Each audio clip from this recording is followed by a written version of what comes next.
Green light. I am a good guest. What? We are live, robots. We are live. What's happening, Feast and Friends? Welcome to another Saturday Night Live. Coming off a couple Iowa wins, so I am happy. I don't know about you guys, but if you've got into the Caitlin Clark effect at all, I love girls college basketball now. Watching the girls the past like 4 years, especially with my daughter. I'm assistant coach on my daughter's team, so getting her into basketball and her watching it has been a freaking blast. So we just watched the Nebraska-Iowa game. That was it. That was a lot of fun to watch. My son was into it. We watched it for about an hour. It was fun. Hell yeah. Nice. Yeah, boys just got done now and won, so whew. Dude, what a bowl game for the freaking Hawks. Oh, and and all the trash talk beforehand, like, dude, that was peak. Freaking Pavia, man. I don't know him personally, but he seems like a punk. Well, obviously now, and he just got punked so hard. He comes in like, ooh, we want to play a serious team like the Big Ten proceeds to get stomped. Here comes the Gronowski. Watch out, buddy. Boom. So tonight, you all have probably seen these two faces. One is extremely handsome. I must say, Jeff. Sorry, Paul. Is that me? Yay! I'm trying to point it, Jeff. I was like, who's the handsome one? younger, more skinnier version of me. So I'm sure we'll have some mix-ups on. Oh, look, can I do this live? Don't flip. Oh, I can. Oh, they don't know where you went. Oh, gee, heck darn, Paul. What are we gonna do tomorrow? Wow. But anyway, filming in my basement. Yeah. Anyway, we've got some fun plan tonight. We're going to talk a quick 2025 recap. I was just talking to these guys because they didn't really have any idea of what we were doing. I said we were doing 2025, 2026. But the first question I'm going to throw out. So the show meet here, we were just talking gear. I'm getting into it. We're not doing a fun show meet. We're going into it. So heck the fun. Yeah, right to the meat. No stupid silly fun, Paul. No stupid silly off the rails moments. Yeah, I'm sorry. We bring the rails that we can get off of on every podcast that we go to. Just to start unpacking my rails. We can get off the rails a little bit tonight. It's going to be a fun one. So I'm asking, what were a couple of your favorite lures? I know you guys have done some of these videos. I just did mine. People already know. I'm going to go real quick because of mine. It was the Bandit 100 and 200 were absolute fish catching machines, slayers. So that was mine. So how about you guys? What were like one or two of your top baits of the year? Oh, he's grabbing the two. He just wants to be like, I want to be cool like you. Jim, hey, do you want to give a shout out to Jim? Happy birthday, buddy. I'm going to be up in Minnesota next weekend fishing with him and his not so bright friend Rob, who's a Gophers fan. But hey, I still like you. So bright. It's all right. So what else we got? Also, thanks to all the members, just like Mike, just like Ken, everybody in the house. Thank you, members. Yeah. I've got another member video planned. Actually, our first ice fishing trip, my buddy Greg and I, that'll be coming out. Otherwise, Chris, we got all kinds of people in here. So even if you're not a member, thank you. I love y'all. Appreciate you. Grimy is a member. I saw Francisco. Another member, Francisco. We already got a question rolling. Okay, so go ahead. What all you guys got? One or two favorite lures? Top lure right there is for Paul me, for sure. Not close. This is the Z-Man Swag LT. That was your number one. I could not stop catching on this thing. It was so insane. I tried to tell him to stop. He didn't listen. No, couldn't do it. It was great. I had multiple days where it was the answer. And it was a lot of fun to catch fish on, and the combo I was catching it on was like one of my favorite combos. So it was like the whole rig and setup and rigmarole was outstanding. And it was like from the second I picked it up, I was like, this is not going to be for me. 3 casts in, I was like, this is for me. I like this a lot. So it was great. I loved it. Outstanding. Mine. Boodle. Oh yeah. Dude, so mine was the Depths tiny bull shooter and all the BFS glides. Like every both of you swim baits. Every That's single crazy. One. Wow. Yeah. Dude, the tiny bull shooter, first of all, it's not tiny, right? Like it's still it's a bluegill size. Not gigantic bull shooter. It's like a juvenile bluegill. Like it's a decent sized bluegill. And I was catching nonstop on that thing. And then BFS glides, I would kept just defaulting to.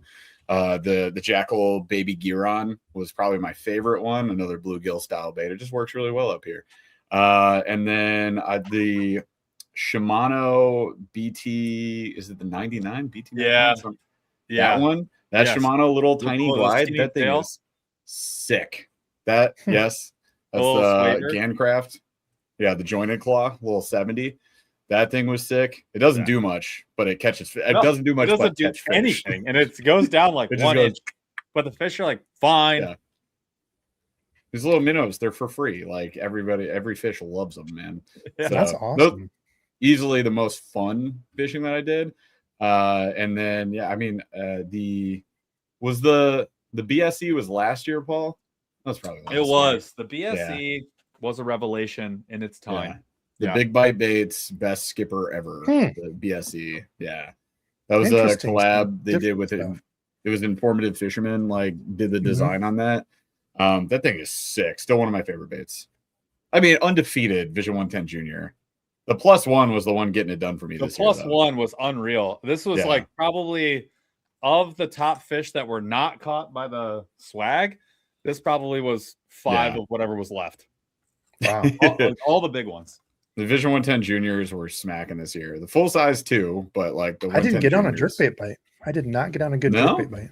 No. It was throughout the whole year, actually. I They're did. all Like, year. just Yeah. all year Anything long. shallow and high, just Yep. Well, Ralph in the house. Ralph, thanks for being a member. What up, 48 dude? months. Looking forward to the Legend. classic. We're going to talk about that later. Hopefully, there will be some others. Grimy, Happy New Year. Thank you, brother. And then there was a question. So, Rob, do you replace the hooks on your bandits? I have not. They come with like the triple grip type. But once they do get dull from banging around on stuff, I do. But no, those come with good hooks. yeah, they're Some kind of of like a inside circle hook. Yeah. That's a Kinda little like wide gap. They got a do nice good. bend in them. Yeah, Yeah. and they're right sized, I think. I like them. These are the nickel coated too, nickel plated. Nickelback. Look at this photograph. Look Plated. at this graph. Look at this bandit. Mike, yes, dude, you're welcome. Mike was the winner of the Nasi Reel. You notice the board. You see Nice. that? Whoops. See Is that? your board All giveaways empty? out. Done. What? Gave him one of nice the job. the new Nasis. So let me know how you like it, man. I got one too. I picked up 2 that day. One for whoever won it. So let me know how you like it, dude. I haven't What a got to have gift. mine out yet. That's the Since one with it's the little frozen. anti-twist. Yep. Yeah, it's back there somewhere. That The thing's new sweet. Nasi? Didn't we order one? Yeah, hold up. Hold up. The new Noski? Didn't we order one? Did we? It was No, in the we cart at some point. Nah, we took it out of the cart. We didn't order it. Passed. Damn, that chair was Boo. farther down than I Yeah. thought. Plus, I got a fat butt. But anyway, yeah. So there it is. There's the new. Yeah. We saw it at ICAST. Goodness. I was actually pretty impressed with it. So this will be replacing the Miraval essentially because it's now at the $130 Yeah. price The point. Miravel's now 145, I think, Yeah. Yeah. Everything went up 15 to 20 bucks. or which something like sucks that. because I love the Miravel. Love it. Yeah. So did Daiwa. Did you see that? All the Daiwa stuff just went up. Yeah, it started with the first one we saw was Oh. the rod, which we ordered, the So- $180 rod. Oh well, it was supposed to be 150. It's 180. It's still great. Still great. The Tatula rods? Yeah. Yeah, The new the bass Tatula rods. is Yeah. I got the sick. frog one and loved it. It's Shocker. so good. Yeah, we just did the 7.3 medium heavy casting, and then we did a medium Medium light. light 7 spinning. 4, I think it's a 7.2, 7.4 or can't something remember. like that. Yeah. No, probably a 7.2. It's a 2-piece too. Yeah, but it's still freaking awesome. Banger. Let's see. People talking about some of their favorite lures: Bronco bugs, tubes. Bronco bugs. Let's go. Oh, the old Storm Arashi square bill no longer made. Good one. I remember Favorite- I had an Arashi. and I had have the 2 deep of them diver. still. Dude, those Yeah. things were like Mhm. aggressive. One of the first Oh, square bills I question. ever got in a garage sale. Question for you there, Rich. My favorite split ring pliers, hands down, are the Texas Tackle, the orange handle ones. Ooh. I think they're like the small size, for sure the best. Even though they're made in like Pakistan, they're called Texas Tackle, which is funny. But yeah, question for you guys right there. Favorite Gotta be the colors and bluegill. size and swag. It's always going to be the Favorite bluegill. colors? It's pretty much the go-to to start. And then they have, I Yeah. forget what color it's called, but they have a silver that actually, I was just grabbing it. It's It just looks- a shad color. They don't It have looks too many just colors. like, it looks just like the, Yes. this one from, this is the little Mhm. mag draft. It looks just like this one. Those two would be the ones that I would recommend to anybody. You will never not catch on them. Bluegill and then that shad color, it'll get big. Yeah. We ended up going back and getting like 3 or 4 other colors, but we only had the baby bass to start, and that thing, it just did the job. Yeah, it just works. Moving up in the world, I have Penn and Teller on the live. Here, we'll move it like this. Somebody gets our bit. Now nobody knows who we are here. Who are we? We started it's Debo and Debo. Yeah, it's like Marley and Marley from the Muppets Christmas Carol. New year, clean whiteboard. That's right, dude. That's right. Heck yeah. Starting it off well. So 146 watching. Hit the thumbs up. Thank you. There you go. Jeff, what do we got? A new bit on our videos where we just pick a celebrity with 2 first names, and then those are the names that we go with for the video. So like today we were Chris and Evans. What were we? Then we were Tim and Allen. We've been Barry Allen and Allen. Barry Allen, which was the Flash. But we're gonna keep that going forever. We don't care. So deal with it. Like it or don't. Yeah, I like it. It's fun. And we did that because we're on the FluxJet trip, and we did a couple of videos there, and Paul kept introducing us as him being Jeff, me being Paul. I'd be like, I'm Jeff, this is Paul, and they're like, that's backwards. And like, he would just roll, and we'd be like, that's not who you are. So we were like, all right, fine. Might as well be whoever the heck we want to. So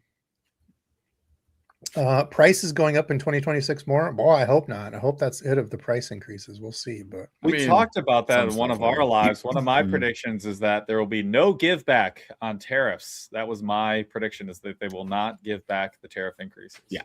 You mean go back to the lower prices? Oh, yeah. No, I don't think so either. No. Yeah. Agreed. It was a reason to increase. They're going to leave it there. It is what it is. I don't know if it'll go up much more, though, than it has. At least like Daiwa and Shimano. I think they're going to stick at that price point for a while. Some other stuff might go up. We don't know. We'll see. Paul, cheers to the whiteboard. Thank you, brother. That's G3 Baits Paul, not other Paul. Yeah. Thank you, brother. Cheers. Hopefully we will get to meet and fish again. Actually, Paul is, if you guys remember these, the 30-06 pew pew shells that he makes into Ned rigs. That's Paul awesome. G3 Baits. Dude, those are so sick. That's awesome. So freaking cool. But okay, how about gear? So let's go. Each of you pick a combo. Mm-hmm. Do you have a favorite combo of the year? Yeah, what mine would be the Cashin Element, the jig rod, dude. It's Penn Ultimate. It's a do-all. It never gave up. It never left the boat. It jigged really well. It threw swim baits like I threw that Swag LT on it all season. It was a perfect do-it-all bait caster. I could not get it out of the boat. It was fantastic. And I had on that the Corrado DC. So it's either the Corrado M, the 200, or the Corrado DC, both tied for my favorite, and could not get them off the boat. Like, they wouldn't give up. Yeah, I'd say that's a good call. Oh yeah, buddy. No. Oh wow, ice fishing stuff. Yeah. No, it's ice fishing. Like I had to get the Hawkeye black and gold clam. Look at that. Yeah, where did you find that? That's sick. Fire. Only in Iowa, obviously. Shields had them on sale. Dude. They were only $40. So. Why don't we have a Shields, Paul? That's because we get screwed with Cabela's and Bass Pro, which by the way, Shields is expensive, but but Bass Pro Cabela's never have what you want. I got a gift card, $50 in there. It's like, there's nothing I want here. Just threw away. This is junk. No, you know what? I ended up buying like a dozen stuff. I bought like a rod spooler that I'm gonna try. Oh, this one mounts to. You can even spool reels with that too. That's cool. You could if you wanted to. You called it a rod spooler. Sorry, reel spooler, whatever. I don't know. You made a mistake. I can't stand Bass Pro. Who slipped two guys in the beards. Beating up on me. Okay, cool. Yep. I'm sorry. Yeah, we're looking down on you at the bottom of the screen. Your face looks very muscular. Face Nick, looking real muscular today. Well, we talked about earlier that your face. You said Grandma said you know. So hey. My grandma called me skinny, and it made me upset. Grandma, leave me alone. Eating a sandwich. Okay, Nick, have you guys tested Fitzgerald's reels? I have not. I didn't even know they made reels. So I'm not. I hate to say I'm not interested. I'm just really not interested. They make it's reels? Like the Spro reels. Like they seem like a gimmick. Is that bad, dude? I want to try. So I was gonna get Spro had my buddy Philip got it. I was but it was $100 for $110 for a rod, a free reel, and like a bunch of cranks. It was like the Christmas 3 days That's of wild. something, dude. It was a crazy, and I'm like, I don't need it. I had my finger on the button. I'm like, You didn't push the button for that? Wow. I didn't, dude. I've really pulled back on spending. I know it doesn't seem like it. To give one away. Well, I try to do some good giveaways. That's not me hoarding. That's a giveaway. It's him being a good person. But personal stuff I've had to kick back. I have seen these Fitzgerald reels, and they list them as like, whatever, 179, 200. But I've seen them just basically give these away for like $99 or less. I can't. So I don't know. I've never seen anything about them. No reviews, nothing. And like it looks like a reel. I can guarantee you it's a reel. I don't know if it's good. I will say, I'm sure it's a Doyo reel. Nothing wrong with that. Exactly. I like some Doyo stuff. If Doyo had stuff sold directly over here, I'd buy some stuff. Sure. Sure. But I do really want to try the Dean Rojas Spro 200 sized frog and reel. With the tires, with the monster truck those tires? handles look right. Excellent. Oh, dude. God. I love big handle. I'm sorry, big knobs. Love the big knob. Okay. That makes sense. Who doesn't? Love big knobs. Grabbing a big knob and just getting after it, just wrenching it. Love it. But yeah, I do. I really, really like those larger knobs. So it reminds me of the Gamexes. Yeah, but they're pretty wild. But like cartoony. They had them out. So they had that reel was at ICAST. We got Oh yeah. Did you get it? Yeah. Did you get to try it? How'd it feel? No casting, but like it was just unspooled. Nothing was on there. It was just sitting on a shelf, right? Did it feel all right or no? Like just whatever. Real. Not like $300. It didn't feel great. They're so overpriced. It's crazy. You should just get a handle and put monster truck tires as your knob. Well, see, that's because I'm sure it's a Doyo, and it's the same thing they were doing with the Luz, because I really like the gold Luz reel, the ugly putrid gold. Yeah. It's $300. It's $299. Insane. Before Daiwa increases, a Tatula 100 was what, 189 or whatever? Yeah, 189, and the SV TW was 219. Like 220. Yeah. And now it's 235. And that's where I feel bad, because it's like, it's not that it's a bad reel. Luz they made a really good reel, or I guess Doyo, whoever, made a really good reel, but it's like, dang, $300, man. But that combo, I put it on the Luz Custom Light. I don't know if Tackle Warehouse still has them on sale. We can look, but dude, that combo with that reel and that rod, I really like those rods. Custom Light rod. They are nice. But I don't know. I have a Custom Light rod. Yeah, they're fantastic. Midwest Fisherman, do want to say thank you, brother, for anybody, you and everybody else that uses the links to help. It really does help the channel out. Thank you so much, dude. Heck yeah. Having a little Ollie Pop here. I don't know if you all know about the Ollie Pop. My daughter. The Ollie Pop's a jam. You got to watch it. It's a lot of fiber. So if you, I don't know if you know why I like it. 5 grams of fiber per. You should, but if you drink veggies, every night I have a protein shake with 2 tablespoons of chia seeds. Yeah. Oh heck yeah, man! Just keep it moving, Yeah. I had after you turn 40, man. Now we're worried about staying regular. Good Lord. Hey, welcome to the show, you guys. I had like 3 Ollie Pops one day over the holidays, and my God, there was just a brick down here. Not a good idea. Debo Seipel, my beautiful Debo Seipel. I hope you're well, young man. Lord and Savior Debo Christ. That's hilarious. See, Mr. Burley Pro, do you guys Eskimo kiss with your beards? I mean, why not? I definitely give him a hug though. I'm a hugger. Yeah. Gotta keep warm. I'm not ashamed of that at all. Jeff, what was yours? Favorite combo? My what? I was like, it's been so long since we had a question. What was it? I know. We're 20 minutes in and we're still not even past the first 2 show meet questions. I got you. Favorite combo. It was easily the cash-in Icon. It was a 7.3 medium heavy casting with the Daiwa Tatula SVTW.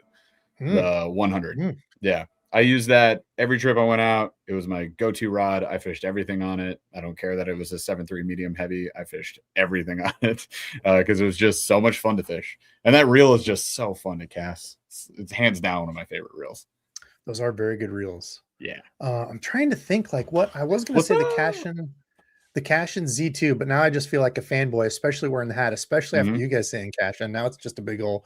Whoa, it's almost like they're good. No, hold on. It's really hard to not though. Like we talked about this, like when we did our rod video.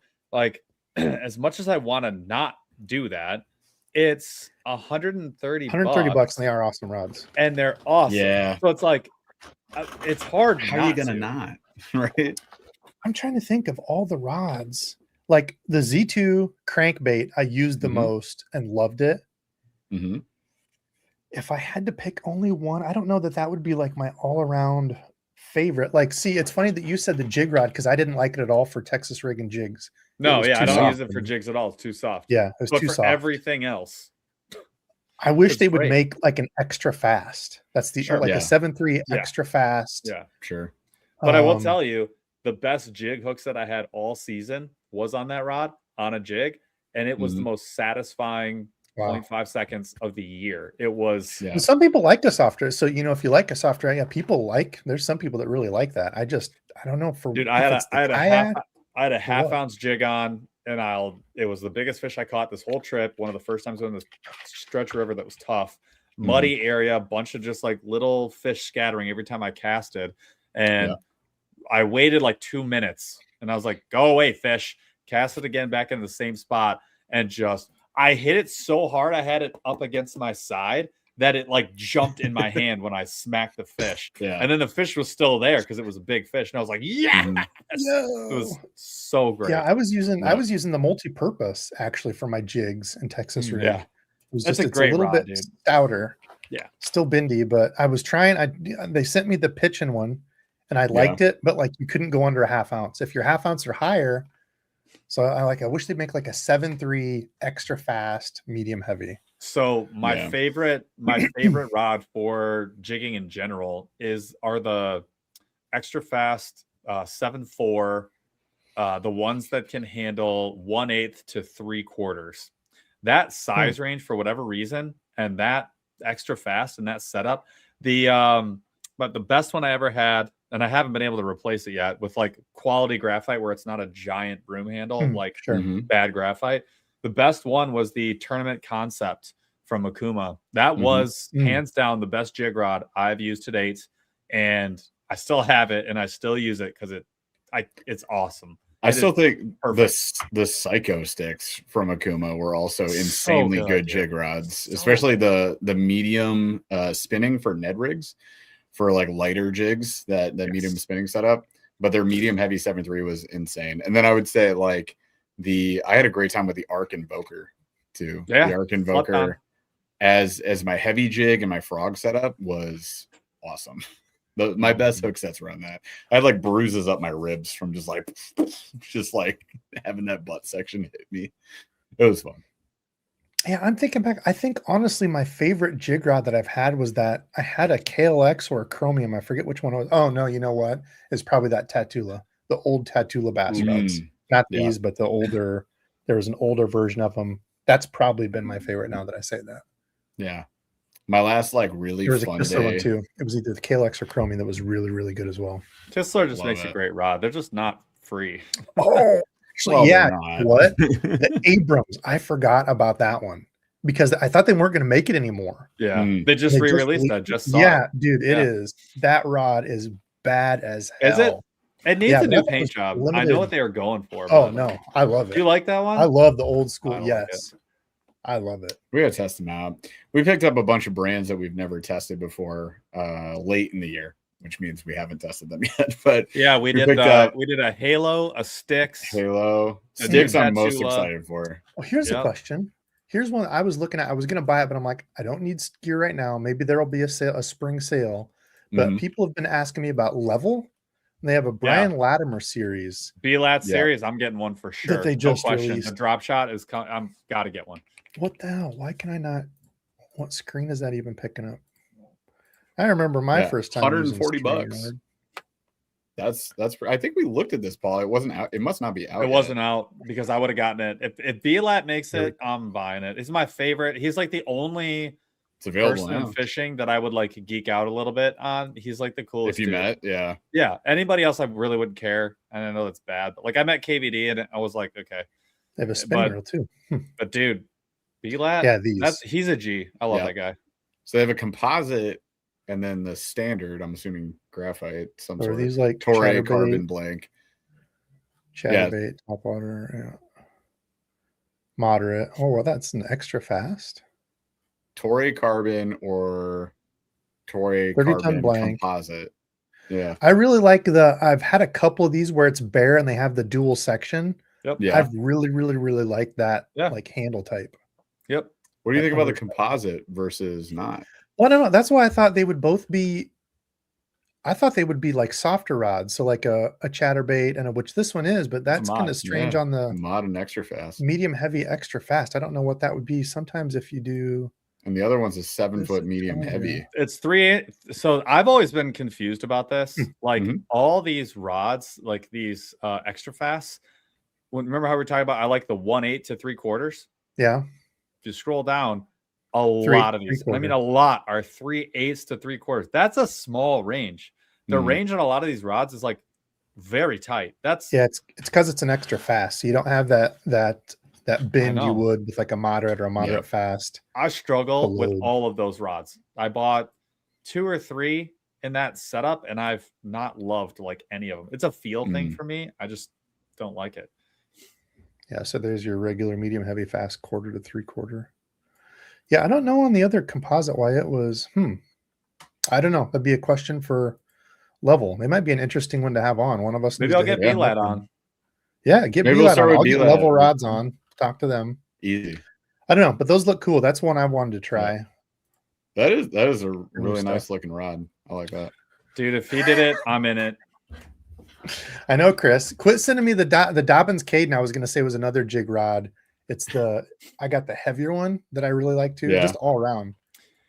So Dobbins being under new under new ownership, have they released anything new since then?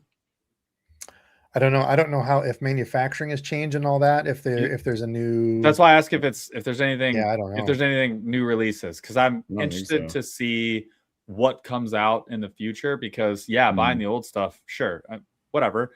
That's the same thing, good. Right? But I don't know. I'm curious. Yeah. Oh gosh. No receipts on that place, eh? Yeah. Watch out, Michael Bradley. Prove it. Let's see. Big Lever Gang goes there a lot. A lot of love for Cash. As well. There should be lots of Cash and Element hype. Agree, they are damn good rods. I will bait. Right there, Cash and Element Z2, awesome jerkbait rod. If they still have them, you know what? Speaking of Okuma, the Okuma guide series, it was like a 6-9. I loved the guide rods. They were my favorite. The guide series and affordable. Like I thought it was going to be like a $250 rod. It's not. Yeah. It's like the guide select is still the best crankbait rod that I've ever used. Loved those rods. Otherwise, I've never getting it. Sick. Yeah. The Corrado rod for jerkbaits has done really, really good, Ruben. So nice.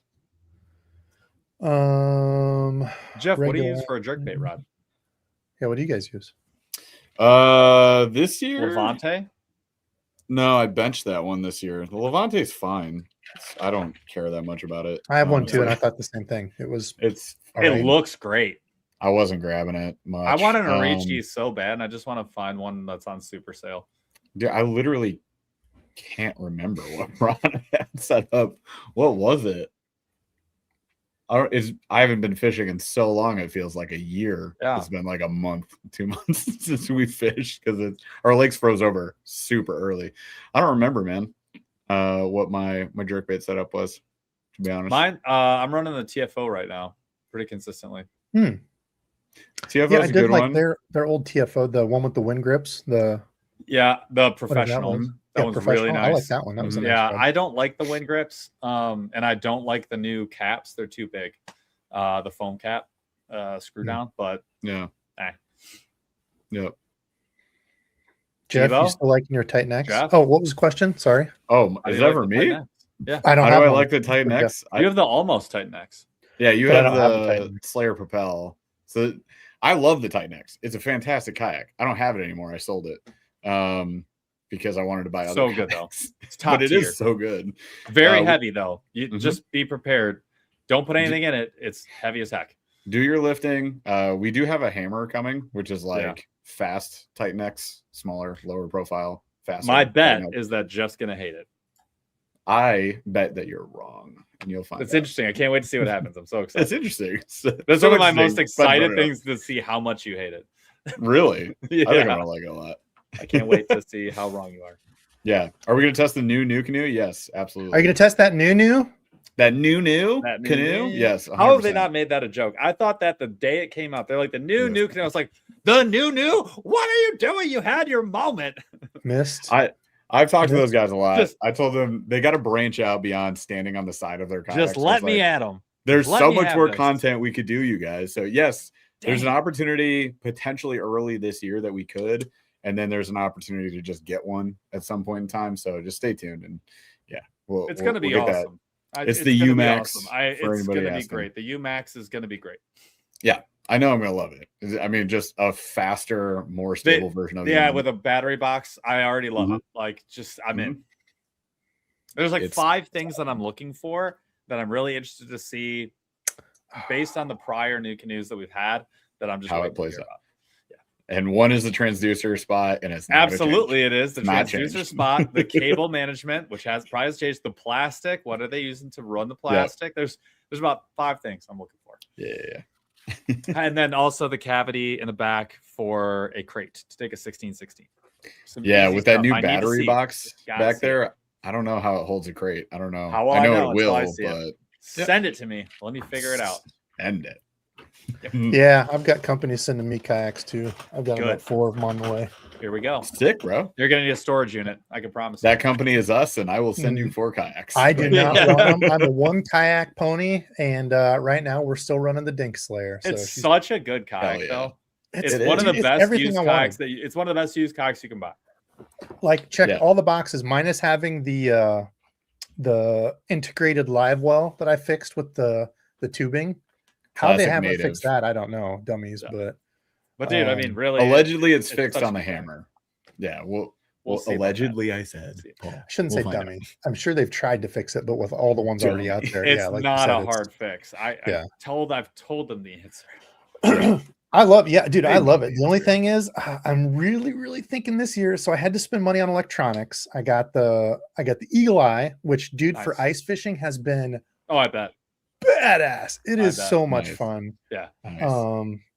I know all the live scope guys out there are gonna hate on me now. There was already Yeah. one guy that commented when I posted about it. You can't go out and fish like a normal human. God. Anyway, What must Define it feel normal like to have human. your brain I stuck don't on know. speed 1? Because that guy's not Golly. normal human. Like, what Um, the frick?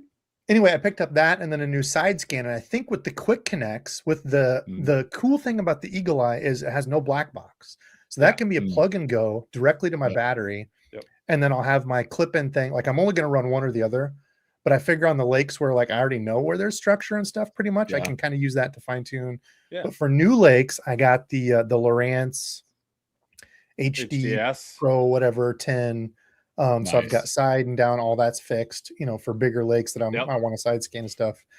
But if I hadn't spent all that money, I was going to try to find a deal on a motor, dude. I want the motor guide Yeah. so bad.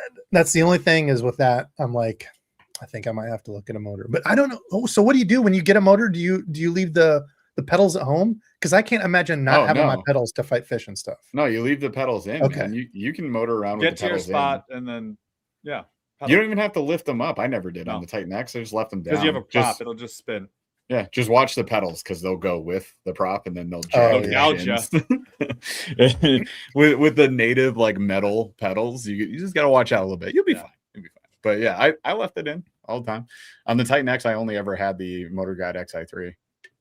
I would if Okay. you're gonna Yep, spend that's the what I'm money, looking. unless you're getting an XI3 for like on sale, used something, I would get the Tarova. I would go Minn Kota Tarova. Oh yeah, all- whatever the new one is. Is that the Tarova? Yeah, Whatever Minn Kota the- Tarova yeah. is like the go-to at that price point now with Motor Guide being out. Right. And then or you could get a power pole move and just spend $4,500. I'm not doing that. $49.99. 1500 is 1500. Well, so the other reason is it's a 12 volt, and I've already got Yeah. my old Oh yeah, 100 amp hour battery from my You're making Trilla the motor right from call. Get the Tarova. You'll be happy. Tarova. That's the Dude, I one. can't imagine spot lock on that. Oh, that'd be a It's outstanding. You'll It be is. so happy. It's a You'll be game thrilled. changer. You're gonna be It is. spoiled as heck. So great. We'll see. We'll see. It might be one more year of pedaling. That might be a 2028 or a 2027. Oh deal. no. I don't know. I feel like you could reach out to Johnson Outdoors and maybe get your hands on a Tarova. Nah, that's all right. I'll find one. All Okay, so listen, we're through. It only took us 35 minutes to get through best lure and best combo. 2 of the year. questions. I Nailed told it. y'all there would be some side quests. Okay, so let's Mhm. talk 2026. So you guys had some changes. If you want to go over that quick, you guys already did a vidya on it talking Mhm. about the changes, but 2 channels, which I'm excited about because I was just telling these guys, who is it? Wired to Fish, like those kind of things. I think they're good, but some of them, I don't know. Like, I don't Yeah. know. But what I'm saying is that style of thing I've always wanted to do because I'm a huge gear nerd. And I told these guys, I said they had the brains and balls to finally do it, to make one. So One of those hopefully, two. yeah, both of those two. Don't shortchange yourselves. One had one had the other. One and one. Oh. But yeah, tell about that because I hear that there might be some Debo collabs on that too. Yeah. So what are the changes? Oh, and also full-time stuff. That's kind of big. Yeah. That's What are your definitely a big changes? change. I mean, I guess I could start with that. Like we're doing it different than anybody else is doing it. I can guarantee that because I'm just different in that way. So going full time, like a lot of channels will get some traction and then they'll say, oh, I'm getting like money from YouTube ads and that's great. And like it is great. And I'm happy that we have that, but it's nothing What's up, that Jim? Tackle anybody Jump in can the house. really live on. What's up, Jim? What's up, buddy? We gotta talk more. Gotta do something with Jim sometime soon. But yeah, like with YouTube, you can get ad revenue, which is like a start, kind of helps out a little bit. And then you can get sponsorships. You can do that. We stiff armed sponsorships for 3.5 years. We said absolutely not. We will not do any of that. We didn't do any affiliate links, nothing, like none of that. On purpose. We just wanted to build better relationships, test products that we liked, and hold on to authenticity when we did reviews, because we feel like authenticity can get damaged when you do reviews and you're just getting paid to do it and it feels like a commercial, and we didn't want to do that. And yeah, ultimately at the end of the day, I feel like a lot of people wait until they get like a $80,000 a year sponsorship. Like they're holding out hopes that exists and it just doesn't. You really got to piece it together. So what we did is we did the math. We pieced together a few small things here and there, a couple sponsorships, some affiliate links, and then YouTube revenue. But then I also do sales training as a consultant. I've been doing that for 12 years. So I basically just took my full-time job where I'm like a full-time salesperson doing 50 plus hours a week, and I was like, I don't have time to or vacation days to go on trips and everything, so I'm going to quit that, and then I'm just going to do consulting several hours a week, super minimal, but I charge a high enough rate that I can make a living off of the combination of these things. So what I do is a hodgepodge of things. It is now I think that's any content training, creator type deal. Yeah. That's the thing that I've heard from talking to the few people that I know that do it full time is it's a whole bunch of different places given a little bit, and all of it added up is here, which is really, I think for me especially, that is really weird and scary because I've always been in corporate America where you get a check, every 2 weeks. It's great, I don't know. Yeah. So, it's kind of the way you have to do it, right? So that's how we're going to make it happen. But the cool thing is that opens up 25, 30 hours a week of time for me, at least. Paul's going to keep his full-time job. He loves his full-time job, and I think that's fantastic. And he'll be able to join me for most of the trips, right? Especially if they're around a weekend. So that is all good. But yeah, so we're doing kind of a combination of things. But then the way that we eventually make content full-time is we started a second channel and a website. Website's not up yet, so I know people will ask me, but this is the Outdoor Gear Nerds, or OGN, we'll eventually call it, as the short. Do you have a shirt there or something? Give me 30 seconds, yeah. So Outdoor Gear Nerds, because like you, Debo, we are nerds about gear. We love it, and we love the outdoors, and we want to get more people outdoors, and we want to help people make better purchasing decisions without, that right there. So we made sure. Look at us go. We got a logo. Yeah, we did that thing. We had a logo before anything else even existed. There's still not even a website up. You guys got to send me an extra large. Done. Yeah. Paul, make a note. We got to do that. Got to remember.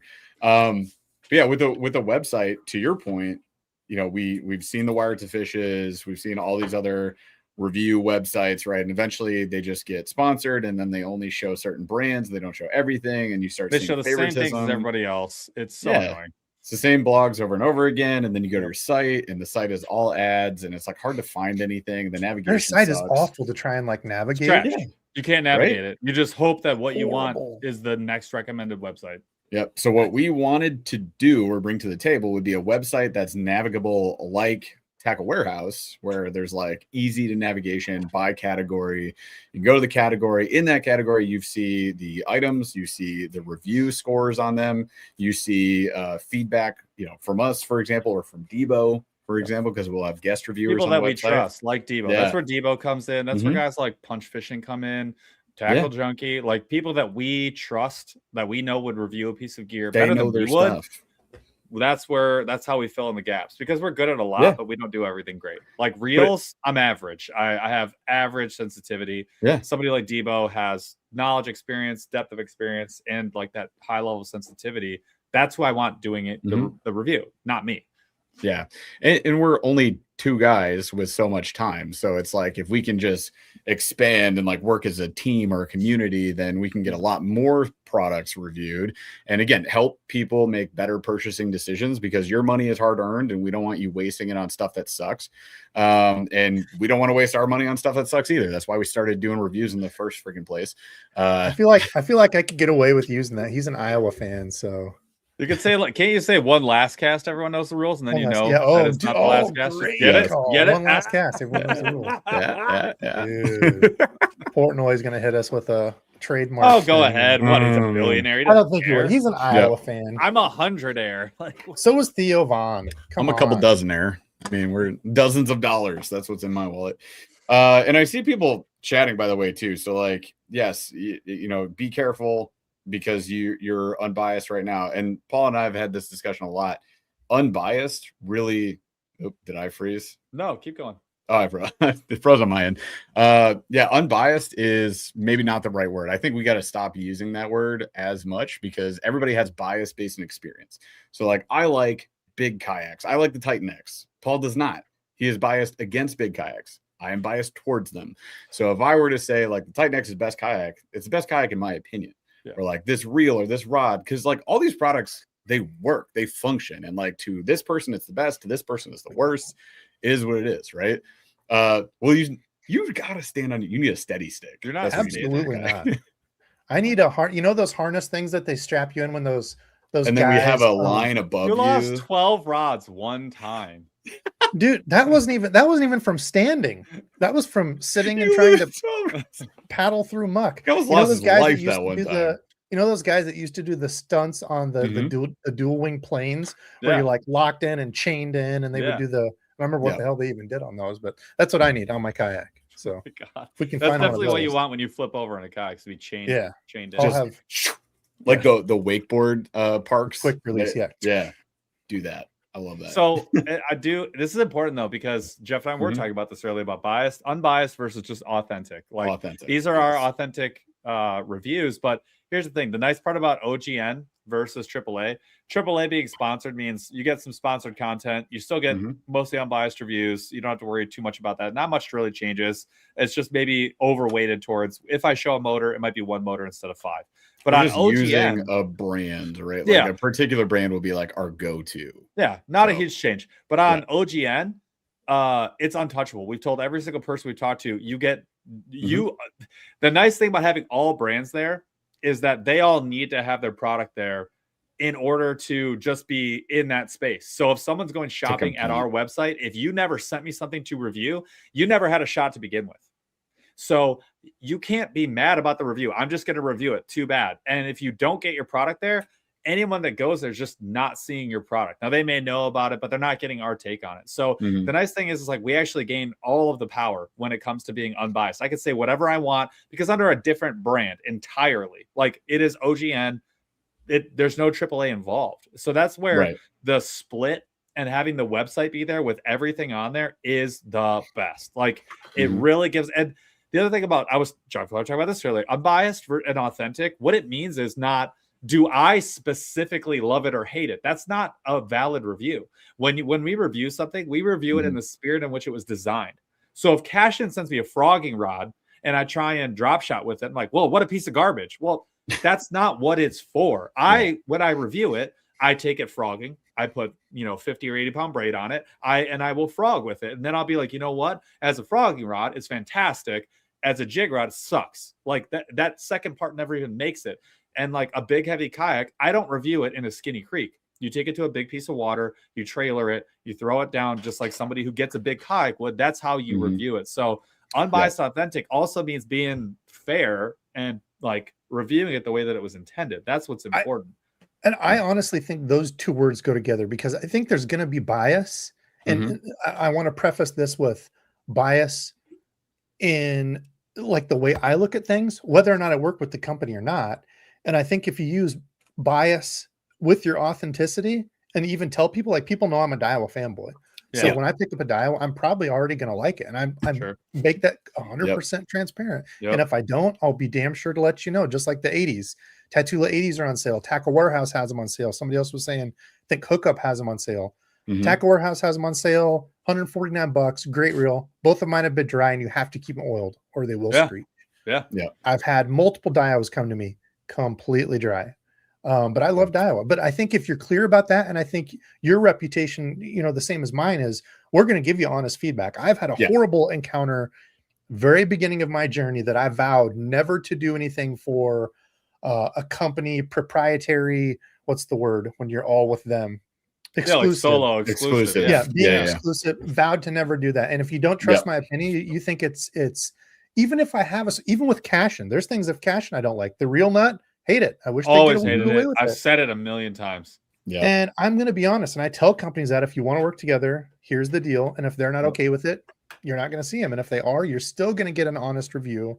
And people are like, oh, you can't do that with your sponsors. You can. It's called, you got to have balls and a backbone and be able to stand up to those people and say, I do want to work with you, but I'm going to be completely honest, and I'm going to do this. And really, if we didn't have the opportunity to do that, you wouldn't get the reviews. There'd be a billion things I couldn't review because I couldn't afford it. I have to go buy everything. So I'm not going to go. It comes down to like, companies sent me this. Then guess what? 80% of the reviews that you've been benefiting from, that you watch from me, you wouldn't have gotten. So it's like, at some point, I have to do something to make this work. And to make this work is like, this side of the business, the OGN side, is strictly gear reviews. No, never going to be bought and paid for. And the flex is, I already have a whole bunch of experience reviewing product unbiased. Like, you get my no paid for review all over here. That just lives there. I'm here for the back balls.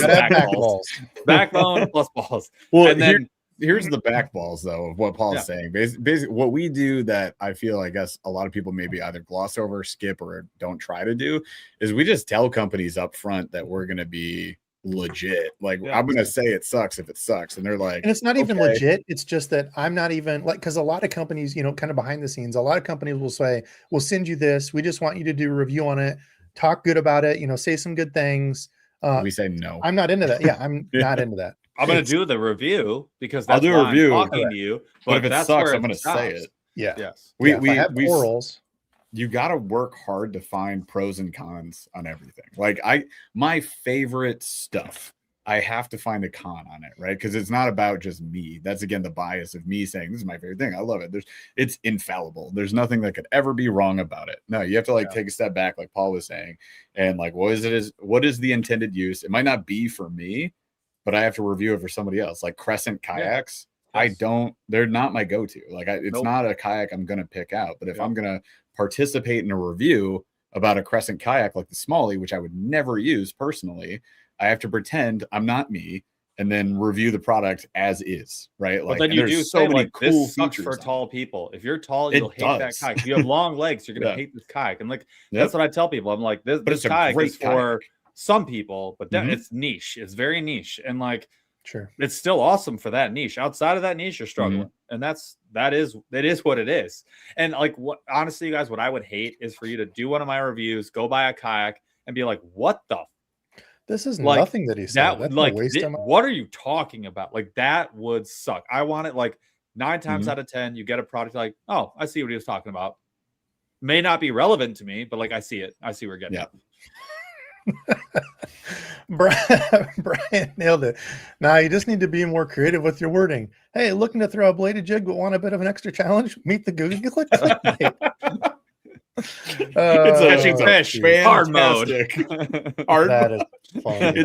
That is like the true torment mode. That is like what was that's the mode final boss. That's the final boss of hard mode. What was the hardest mode in Doom? Because Doom had the funniest like difficulty levels.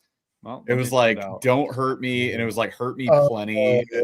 You remember what I was talking about? And then it was like hell or something. The hardest, there's infinite monsters or whatever. It's like that. That's the clickbait. You could use a chatterbait and be happy, or you could use a clickbait and be upset all day long. Let's nightmare. There it is. Yeah, that's what it was. Ultra nightmare.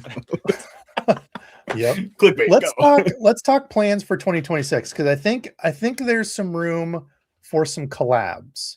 Oh, yes. So let's talk. I think first one that I'm still guessing y'all are going to the classic.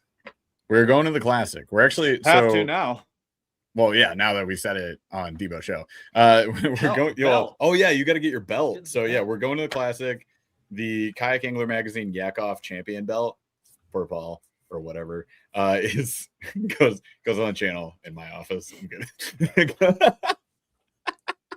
I'm gonna put it in my office and be like, look what I did. So we're going to the classic. We're going to the Columbus Fishing Expo, which is next month as well. Or just like a funsy thing. There's there's one in Detroit like next week, but we can't make that one. But we do, we'll go to the Columbus one. I think there's a bunch of local-ish folks in the Midwest that are going to that. So I figured, why not? We've never been to the show. Heard it's good. Gonna try it. goes every year. Dark Horse goes every year. I know we're going with Dark Horse. Will be there. A bunch of people will be there. So it's really growing, and it's an off season. So it's non-summer. It's in the winter, which is great. And it just kind of made sense, and it's close. It's relatively close. It's in Columbus, 5.5, it's kind of a 6-hour drive. So it's kind of like, you know what? Let's let it rip, Tater Chip. Let's see what happens. Yeah, dude. See what it is for old Debo. I want to say that's a trek for me. That's over yonder. I can honestly say, not about 6837. I have never heard that phrase, but I'm only using that phrase for the rest of time. Read Columbus is my dick of the woods. Oh God. Not my neck of the woods. Columbus is in my elbow of the woods. You couldn't go. Sorry, what? It's under 9 hours for me. Oh God. Yeah, that is. Good luck. So we talked about that. We are going to go to. Okay, but the classic. We are going to the classic, and we're going to fly, because I'm like, it's like a 7-8 hour drive, and I'm like, by the time we both get flights, if I'm not bringing my time in by a fraction, and also. I would have paid like at least $400 in gas and food for that time anyway. Yeah, minimum. Might as well do it quick and be done. Might as well just fly. Good news from Toad Fishing, who is local to where we live, Paul. It's only 4-ish hours away for Columbus. Way shorter drive. Oh wow, nice. Yeah. So I'm planning on the classic. So are we shacking up down there? Are we gonna get an Airbnb? Let's do it. Absolutely. Let's do it. Airbnb. Let's figure that out. I'm hoping Hank's going to be there. Last I talked to him, but I think he was working with Camus or whatever, so I think they put him up in a spot. I don't know who all else. I'm excited to go, so we're going to have to, as it gets closer. I know there's some people that are going to want to meet us. We'll have to put together some sort of like meetup type deal. Yes. Meet some of the fishing friends, and I think that will be really fun. So we got that one. iCast. You guys doing iCast? Yes. We are forever doing iCast. I'm happy that you're going. Yeah. I always wanted you to go. I'm pumped, dude. I want to work my back balls off and get as much content as I can. It's a lot of fun, man. We've been doing it for 5 years. Tips. We have every year we know how to survive. We have made. Literally, the people will find us right behind the media booth, like in some random hallway, just scarfing Pop-Tarts and Power Bars and draining Gatorades. Literally on one knee, just and then like someone like, "You guys okay?" We're like, "Go away!" Yeah, just running. I'm just gonna hydrate, not even worry about eating. I don't want my Olipop and chia seeds to go through me. You're gonna need it, bro, because I will tell you that those days we'll get there. It will be, especially when you're on your feet the whole time. We'll get there, Yeah. and you're smiling the whole time. You know how hard that is to be happy for 9 hours? God, it's brutal. By yourself, it's okay, but around other people, ugh. That's what I'm talking about. There's thousands of people. It's so difficult. Oh my God. We're lucky because we can alternate booths. So like we don't have to both talk all the time. Yes. Well, see, I'm gonna have to be kind of strategic about it. The thing is, too, I want to do something like I have to think of a way to do it different because I don't want to just go all around to the same spots as you guys. So I think we'll have to throw around ideas like on the way, and we're gonna do a lot less this year, video wise, than we have in the past. Yeah, our goal this year is totally different. It's business focused. Yep. So we have never done an ICAST. We've been at ICAST 5 times, and we've never like sat down at a table to like have a conversation. But we're doing that this year. It's different. I like it. Yeah, but we'll still be doing content. We will. We'll do like mine is going to be some vids. Oh, go ahead. Sorry. No. Go ahead. No. Go ahead. No, you go. Oh, no. So much Midwest in here. We'll probably do like our top 10, top 5 maybe in categories, and we'll just hit the big stuff, and then try and get in, get out. I mean, and then the rest Kayaks, of it is rods, reels, lures, accessories. And we'll definitely do the on the water day. That's a huge one for us. But outside of that, I think Jeff's it'll be mostly conversations. With folks that we need to kind of have some backdoor conversations with. That's our plan. So I was going to say, kind of the same thing as I want to work on networking, get in with some of these people. Cause I was telling these guys, I'm so jealous of Jeff, and I've not really like put the full effort into like thinking about this full time, but cramming some numbers, looking at if I could get, a few more companies on board with, I think I'm going to look at 2027 as the year that I quit my full-time job.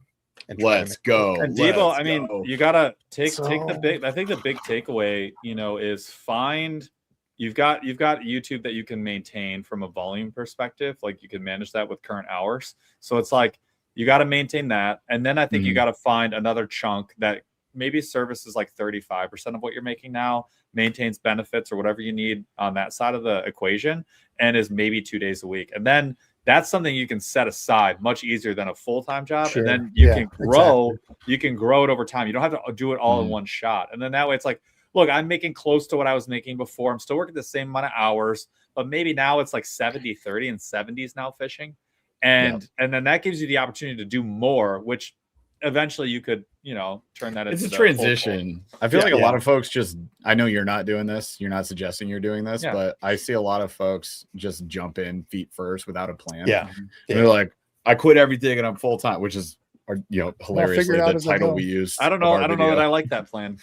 Yeah. I don't like it for anyone. I think it's a bad idea because you'll be disenfranchised very fast. It takes one rough month of views, which will happen. There's no chance that doesn't happen. Yep. And then they're going to be like, well, I got to find a job again. I'm like, I don't want that for them. No. Like you got to find something that maintains a sense of balance, which is why I consult. Like it's something that I've done for a long time. I have experience in, I'm very skilled in, and like, I can just go do that for a couple hours a week. So I'm going to do that, and it finds balance. And then maybe one day, it's, super full-time content where I don't do anything else. That would be great. Agreed. Yeah. It's going to be finding that. And I think it'll be cool to, I guess, going back to ICAST, I think it'll be cool to kind of see that behind the scenes, because like a lot of people don't know the fishing industry, or I guess maybe you do, but the fishing industry is very small. Like if you look at, food, or if you look at sports, or all these other things where there's just so much other outdoor industries. And so it's, like the people that work in them, a lot of times there's they play hopscotch with companies. A lot of these guys they've been to this company and then they moved to this, so it's not, I don't feel like very often that the doors open up and they're just like, oh yeah, let's bring in new blood, unless you have those connections and somebody can say, oh, actually I know a guy that would be great for that, kind of like a lot of corporate stuff too, is knowing that person and knowing the people. So I'm excited for that, to kind of get behind the scenes and maybe make some contacts and partnerships that way. But you put the time in, you absolutely will. I feel like the last 3 years was such a good move for us, because the fact that we told companies not to pay us allowed us to find who the real people were, like the legit folks, build the best relationships, get with companies where like we were able to test the product, be honest with them, give feedback. They took feedback. Like some of them changed things from our feedback, which was crazy cool. But then we got to figure out who we could trust. And now moving into, okay, sure, now we're going to turn on affiliate links. Now we'll turn on sponsorship so we can do this full time. But we're only going with companies that are like legit human beings who do right by their customers, right by us, and have a good product. And So, stuff like, that we like. Agreed. That's all we're ever going to do. I'm not going to pick up trash because somebody waved around a couple $100 bills. Like we turn down people every day, and we will continue to do that. Yeah. Yeah. Agreed. What else I feel like we hit those. We're at an hour. I feel like we got another 20 minutes, half hour. Keep going here. We got some more side quests. Maybe a year. What about 2? And I guess unless there's anything to say about those two, those were the two I wanted to hit on for sure. What about anything else? Do you have any other big 2026 plans? Anything? Any predictions? Paul's gonna fish his very expensive glide bait.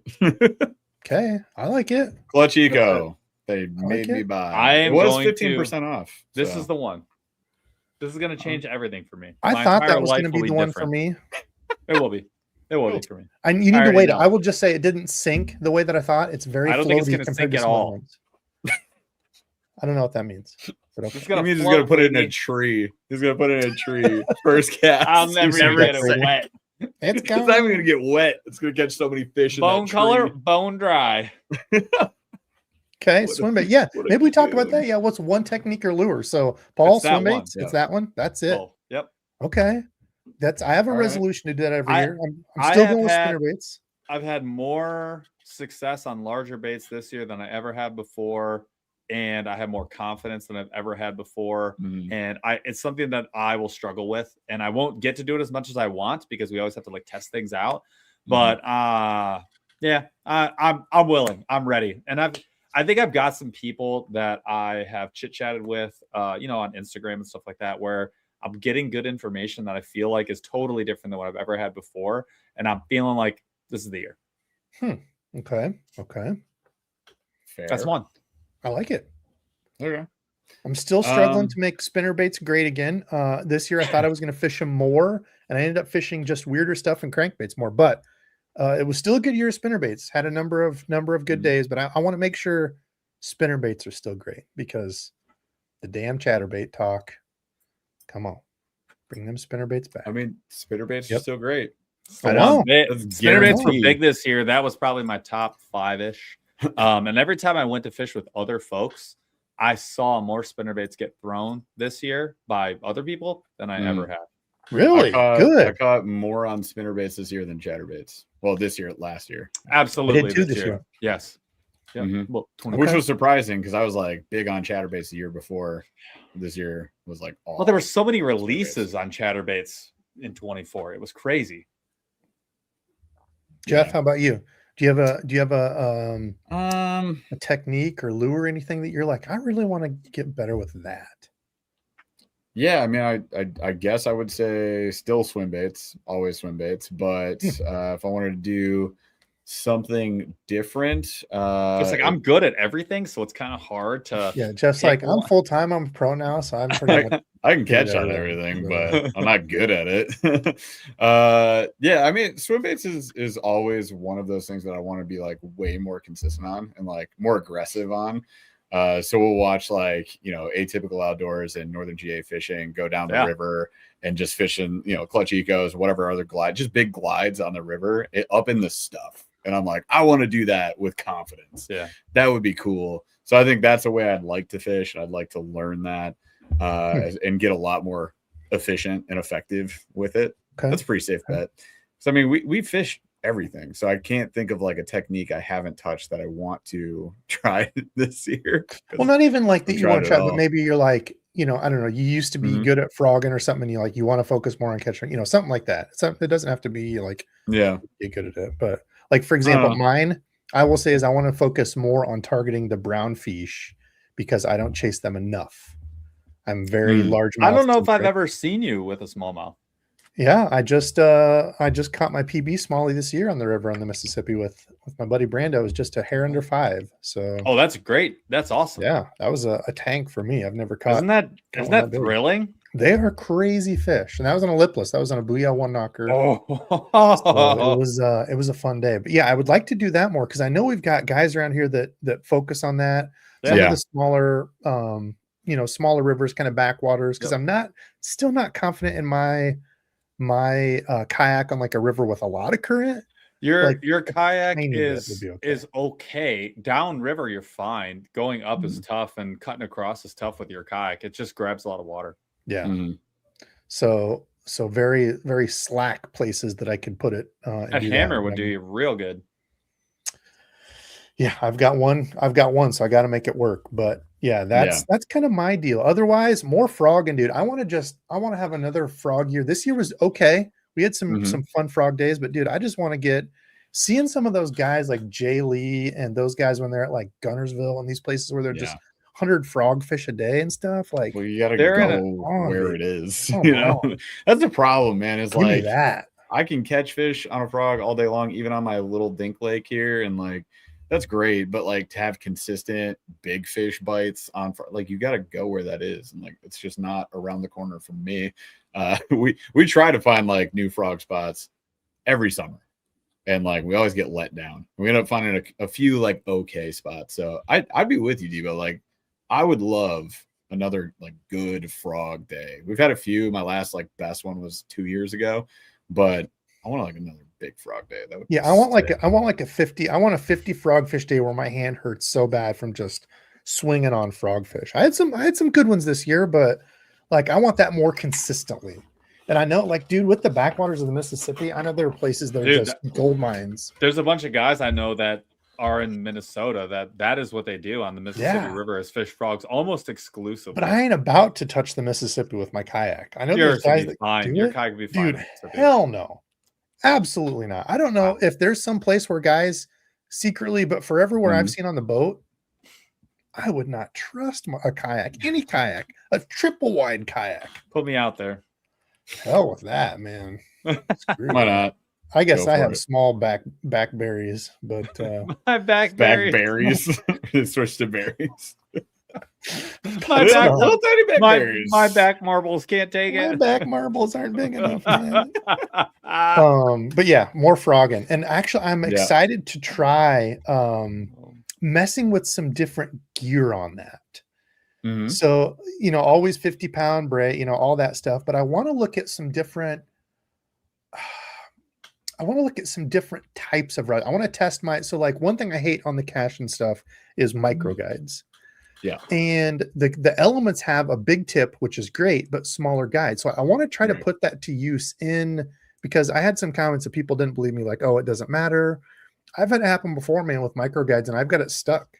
So I want to kind of mess with that and see if there's anything you can do, like would 50-pound braid versus 65, like doing some of that. What about almost like, kind of like my back to basics, like putting what not to use. Kinda, yeah. And I don't know how I want to like word that or do it, but like I don't know. I was thinking about that because it's like I like micro guides for like if I'm just running straight fluorocarbon, no problem. Obviously, great, sure. Yeah, I hate micro. I don't hate them. I like micro guides. I wish that people instead of picking the micro would just pick the like 2 millimeters up. Yeah, I completely agree. Small guide. Kistler does like the small guides. Yeah. I'd be micros. I don't think you get enough of a benefit to make it worth the limitation. Yeah, but just 2 millimeters, 2 millimeters up, just 2 millimeters up. I think that would be really cool. Like what do they use? The not the Geiger counter. That's radiation, right? What's the thing they use for the seismograph? What's the thing that like when there's an earthquake, you see the thing go? Seismograph. I wish there was a way to like hook up that to a rod where you'd be touching it and like test different vibrations, if that makes sense. Okay. Clearly, I don't have anything that could do that, but because you don't have a seismograph. Seismograph, yeah, maybe that's it. Weird. Oh, do I have one? No, you don't have a Geiger counter. I sold. Let me go send you a garage sale a few years back. Didn't use them enough. Want to check for radiated plates with your Geiger counter? Come on. You know what I mean? Because like when you do a rod review, so much more of it goes into is the rod sensitive Sure. Like, how does it fit in my hand? How does it balance? Like, all this comes into play Yeah. of how good is that rod. Yep. I wish there was a way to measure. And I know I'm getting really nerdy in this, but like a way to measure. So it's the not just vibration. subjective. I'll be opinion. honest, like for me, A lot of it is. I think a lot of rod sensitivity is subjective completely. it is, and I think it has way more to do with how does the action match up with what you're doing. I feel like that's the biggest thing ever. Like, that's why I like when that jig rod, the Z2 jig rod. I actually have the old Element jig rod, and like that action is perfect for everything but jigging. It's so great, and I use it for everything but jigging, and it slaps. But like if I am throwing a jig, it's not what I want, and so like that's why I get weird about jig rods. Like I like that 1/8 to 3/4 for throwing 1/2 ounce, 3/4, sometimes even a 1 ounce, because the sensitivity is crazy good on the extra fast with that diameter quality carbon, and it's like I feel like when we talk about like 13 fishing rods, sometimes I don't mind the cheaper rod with the worse carbon, but I find them to be more sensitive because they have this incredible like microscopic change in between all the actions. Like their list of actions is so long. I can get the exact one that I want and it's perfect every time for what I'm doing. That's what I want. And that's where I feel like I get the sensitivity, not because it's a one piece ultralight woven graphite or whatever. It's because the action is perfect for what I'm doing. Kalecast, I had that day 2 years ago. That's the day I was referring to. 40 it might have been 40, somewhere around 40 to 50 fish. That was the first day I had the Ark Invoker too. So, banger. All in the Scum Frog, the $5 one. The cheapest Scum Frog. Great frog though. It's a great frog. Yeah, Ruben, completely right there. Yeah, just as suggestive as their labeling. Yeah, because there's no industry standard, so it's like they put whatever they want on it. And it's like, well, that's increased sense. That's that's what gets me with Pure Fishing Berkeley. We scientifically tested in our lab, 21.6% more sensitive. Like, show me the lab. It's like so the full lab. of crap. The lab is literally Ike going 21.5. Yeah, feels about right. Yeah, I designed it, so it's got to be better. I was gonna say something. Oh, my seat broke too. I was out. I wasn't even on a hook set. I was just pedaling, and like it's got those like self-locking, like the nylon nuts that are self-locking on the seat. Yeah, your real seat. Out. Yeah. I thought no. My kayak seat. Yeah, my kayak seat. And the straps on the side. Oh no, the bottom where it connects, like where it connects to the bottom down here where it goes into the pull tubing in there. The nut. Shut up! Out. Oh my god! I about tipped and was like, "Oh my god!" I caught a big smallie, and I had this on video actually. And I was in an old town. The old towns, the front wasn't locked down in the seat. It wasn't locked down. It was just setting in two U-shaped things. And I leaned back because I was so overjoyed with this monstrous smallmouth I caught. It was huge. And I was like, boom, and it fell down like 4 inches. Like the whole seat shot down. I was like, Jesus Christ! Like it was terrifying. Hilarious. It was funny. It was really funny. Kirk, that's crazy. I've had break off issues even using 40.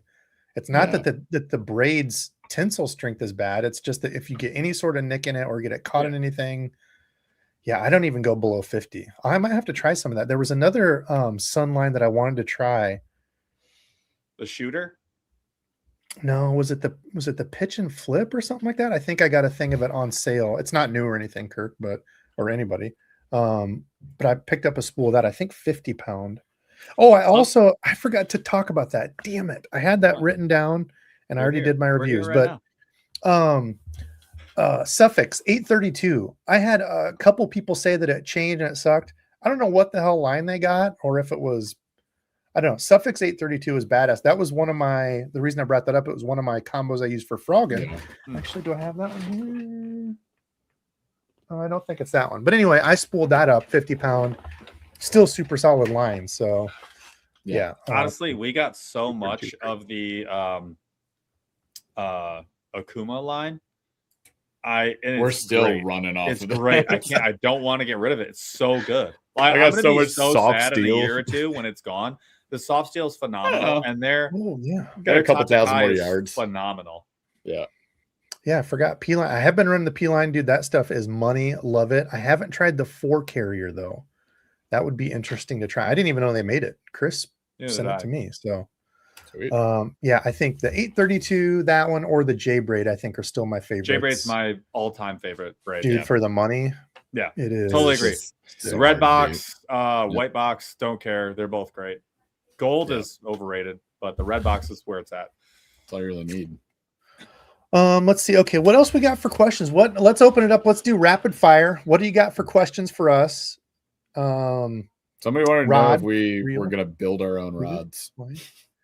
Oh, that was one other thing. One kayak thing. Did you have one kayak thing this year? Before we get to rapid fire, I'll pin questions. So if you want to start throwing questions out there, I'll start pinning them. But was there one kayak thing?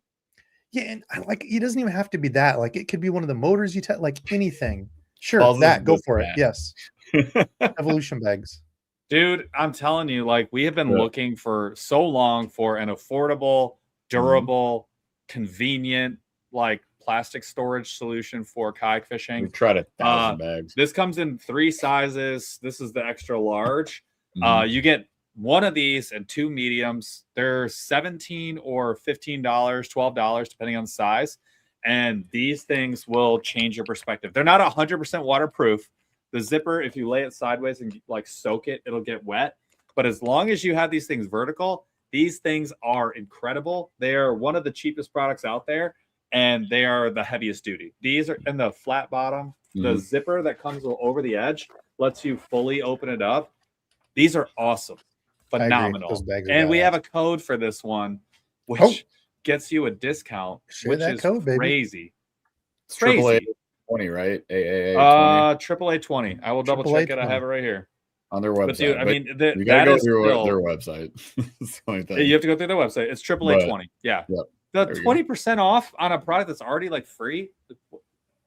I don't know. I freaking love these things. They're great. That was a good one. Not about. We go live Wednesdays, 8:15 p.m. Eastern. Appreciate you. See? Yeah. I wrote the thing. Miki Hydra. I have not tried those. I don't know if you guys have. I think I just picked those up. Is that what I just picked up, Paul? Maybe. I don't know. I picked up some Demiki stuff. I want to mess around with that. I suck so badly because it's, even though we have hyper clear water, the casting specificity required to do a good job of it is just not something I'm willing to invest in. I'm just not willing to invest in it. I don't want to be in that league. It's hard. I had a sick Demiki set of plastics and jigs that somebody sent us, and I fished it for quite a while, and I tried to do the spiral down and everything, the armor sheds, and also the one with the ball skirt. Dude, there's nothing wrong with it. It's just I'm not good at it, and I don't care to get good at it. But it looks awesome. I've seen people catch fish on it. It's great. I want to try it. You should. Get good at it. You should. I'm sure you would be great at it. Well, that's why I picked it up. I picked up professionally. Good at everything. So. Oh, thank you. I am. So Paul, yours was the bag. Jeff, I love the bag. Yeah. Oh my God, there's so many. So we just did a video walking through literally everything. The swing arm. I know. Is Sorry, crazy. You guys. I think the tail end of the year when that the Command swing arm came out from Yak Attack, I am juiced up on that thing. That thing. We got the prototype, and the prototype has a lot of problems with it, but like I liked that a lot. So it's like if I like this prototype, and then the new one's like rock solid, I'm all in on that. That thing for $100. It stays out of the way. It solves a problem on pedal kayaks where I can take, like on the Old Town EPDL Pro that I have, the screens were like on my knees. Like if you put a screen on the side, if you put it close enough where you can actually like operate it, it's like on your knees. Mine is. I hit it right where my foot is. You pedal it and you kick it, right? So I was like, this then sucks. You can't stow the drive away. The new drive folds over, which is cool, but now you're just bashing into your screens. So you can't have a command center like crossbar up front. Or if you have an LTE, there's no space. You can't do those. Kick it out a little bit. So this you can just allows you to. I've seen that. Instead of having it way up front. Plus, it's way more solid because it's the bar. You can flush mount your fish finder, the best way to mount your fish finder, because those like little arms and the ram arms. I don't do that. Arm, I use the metal base, right to metal, flat, and then I torque them down with the catch locking nuts. Oh, the catch locking nuts, it will not move at all. And then the Right? command center swing arm is so solid because it has that the the no move base. It's got a new base. It's a no. I forget. Was it not the no wiggle. zero something base? Yeah, it's dude. No, Wade's it's gonna be fire. mad 'cause It's I can't remember what awesome. it's called. Okay, Best kayaks for rivers. Play. Best kayak Hero for play. rivers. It's going to be the Shoalie is the all-time best river kayak that you can get. The RVR is very close second, if not tied. It's phenomenal. Those are the top two. Those are the two best. It's not close. Yeah. A There are other surprisingly great ones, good one is when it works, the Hobie 360 was actually a really good river kayak. Can be, but you can't paddle. And for me, that takes it out of contention for being one of the best. So that's just me, though. Okay. Best fish catch of the year. What was your favorite fish catch or best? Oh my gosh. I caught a couple really nice smallies with our buddy Ted. I had probably, I don't know, 4 or 5 in the, 3.5, 4 pound range, like the 17 to 18 and a half inch range. That day was a ton of fun. It was caught a lot of good fish that day. That sounds fun. I caught a surprise 5-pounder on a chicken jig from Outcast when I was trying to figure out the chicken jig. And then I did it again like a month later in the same spot. Now you're a chicken jig expert. Now I'm pro at everything. What knows everything. Like I said, I can catch fish on anything. I'm not good at it.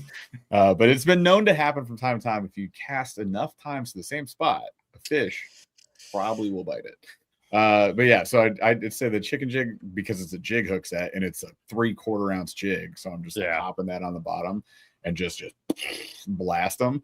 That was fun. There was a time Paul and I were out on the Newport inflatable. I was fishing.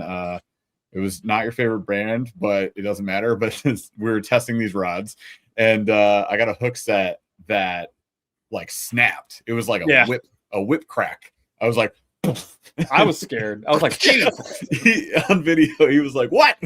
That was probably one of my favorite hook sets. It was not a good fish. Great hook set. Yeah. That's all right. They surprise you sometimes. Yeah, I'd say my Smallie, my PB Smallie was my favorite. That thing was, I was for sure it was a drum. Yeah. Oh, really? I'm like, oh, this is a drum. If it moves fast, it's not a drum. Oh, dude. Well, then it was just kept digging, and I'm like, oh, this is a drum. Smallie. Then it come up and swirled. I'm like, oh, it's not a drum. Me and my buddy Brandon were like, did you net it? Yeah. Oh, hell yeah, I net. I don't care about. I got little mess around anymore, man. Yeah, you'll lose enough of them. You just gotta get a short net. Or my biggest fish of the year, which is the one that I was down at my grandpa's, had a huge one hooked by this tree. Big, saw it come up, blink, comes off. I'm like, oh. Then I was, then you know how you're just spun out. You're like, why am I even out here? Like, I was just pissed. I'm going to get a cheeseburger. Yep. Went down the back of the creek, came back on the same tree, hit it again, and caught it. And that was like the 6. Nice. 6'4", 6. The rebuttal catch is always so rewarding. Never does that happen. That's awesome. Yeah.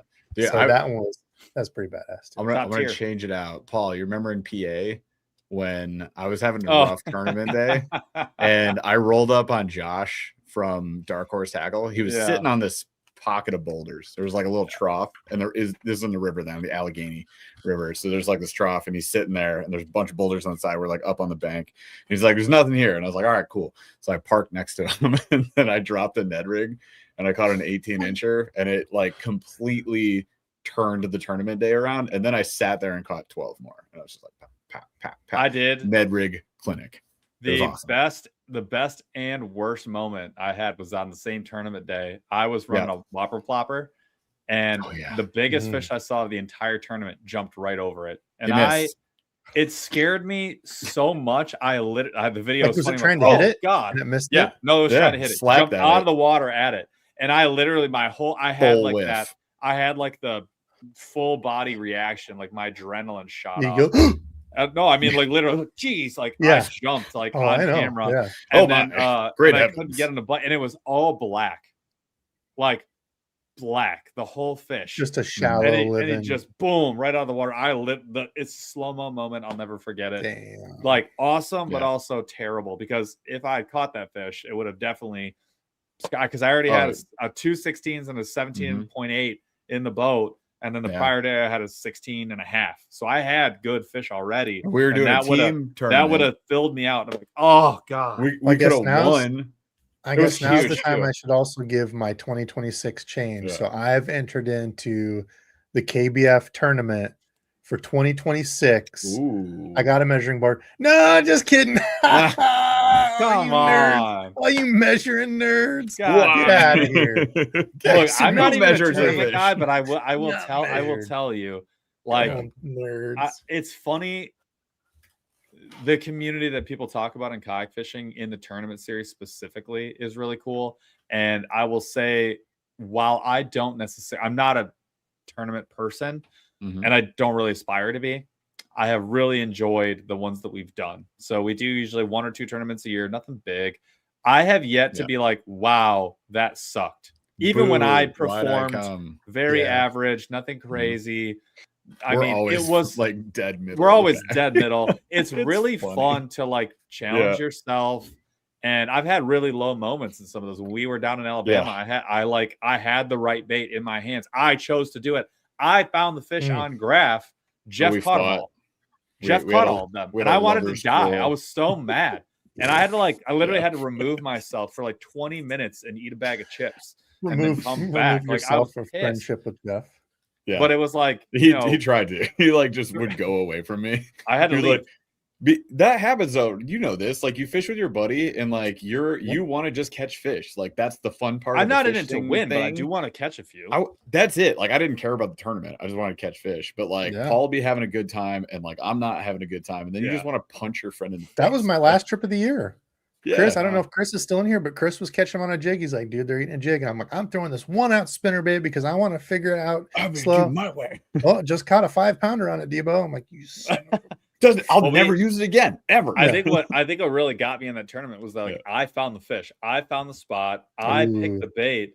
And I did it all right. And I could not buy a bite. And Jeff comes in behind me. He's like, I'll try it.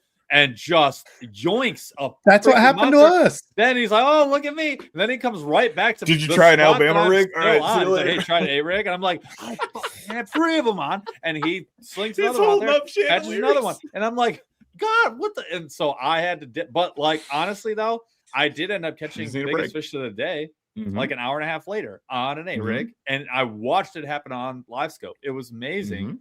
And at the end of the day, by the time the whole day was said and done, Jeff and I were within like 2 inches of each other, like on the, leaderboard, and we were in the middle of the pack. We did great. And I was like, you know what?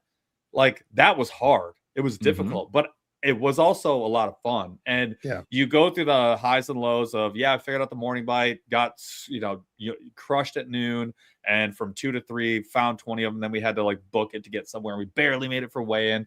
And then you talk to all the people that are there. And it's, again, the experience has always been really positive, and the people are like, they'll tell you, unless it's for big money or whatever, people be like, I caught him on this or did it with that. And it is really fun. Like even tournaments where I like don't even know any of the people, you end up having a great time. So I do recommend, like, you should do one a year. It's fun. It is a lot of fun. Go on a good circuit though, like Kayak Adventure Series. Yes.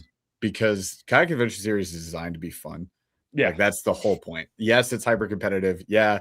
Pretty much it can be hyper competitive. No, the same guys win like every. I see. Right? The talent is definitely the talent is going to maintain the top 10 slots. Yeah. However, the rest of the slots are kind of open, and the money goes beyond the top 10, which is cool. Yeah. So you kind of micro bag is great. You have a shot at making money, even if you're not top of the top. The micro bag is not $0. There's a lot of prizes.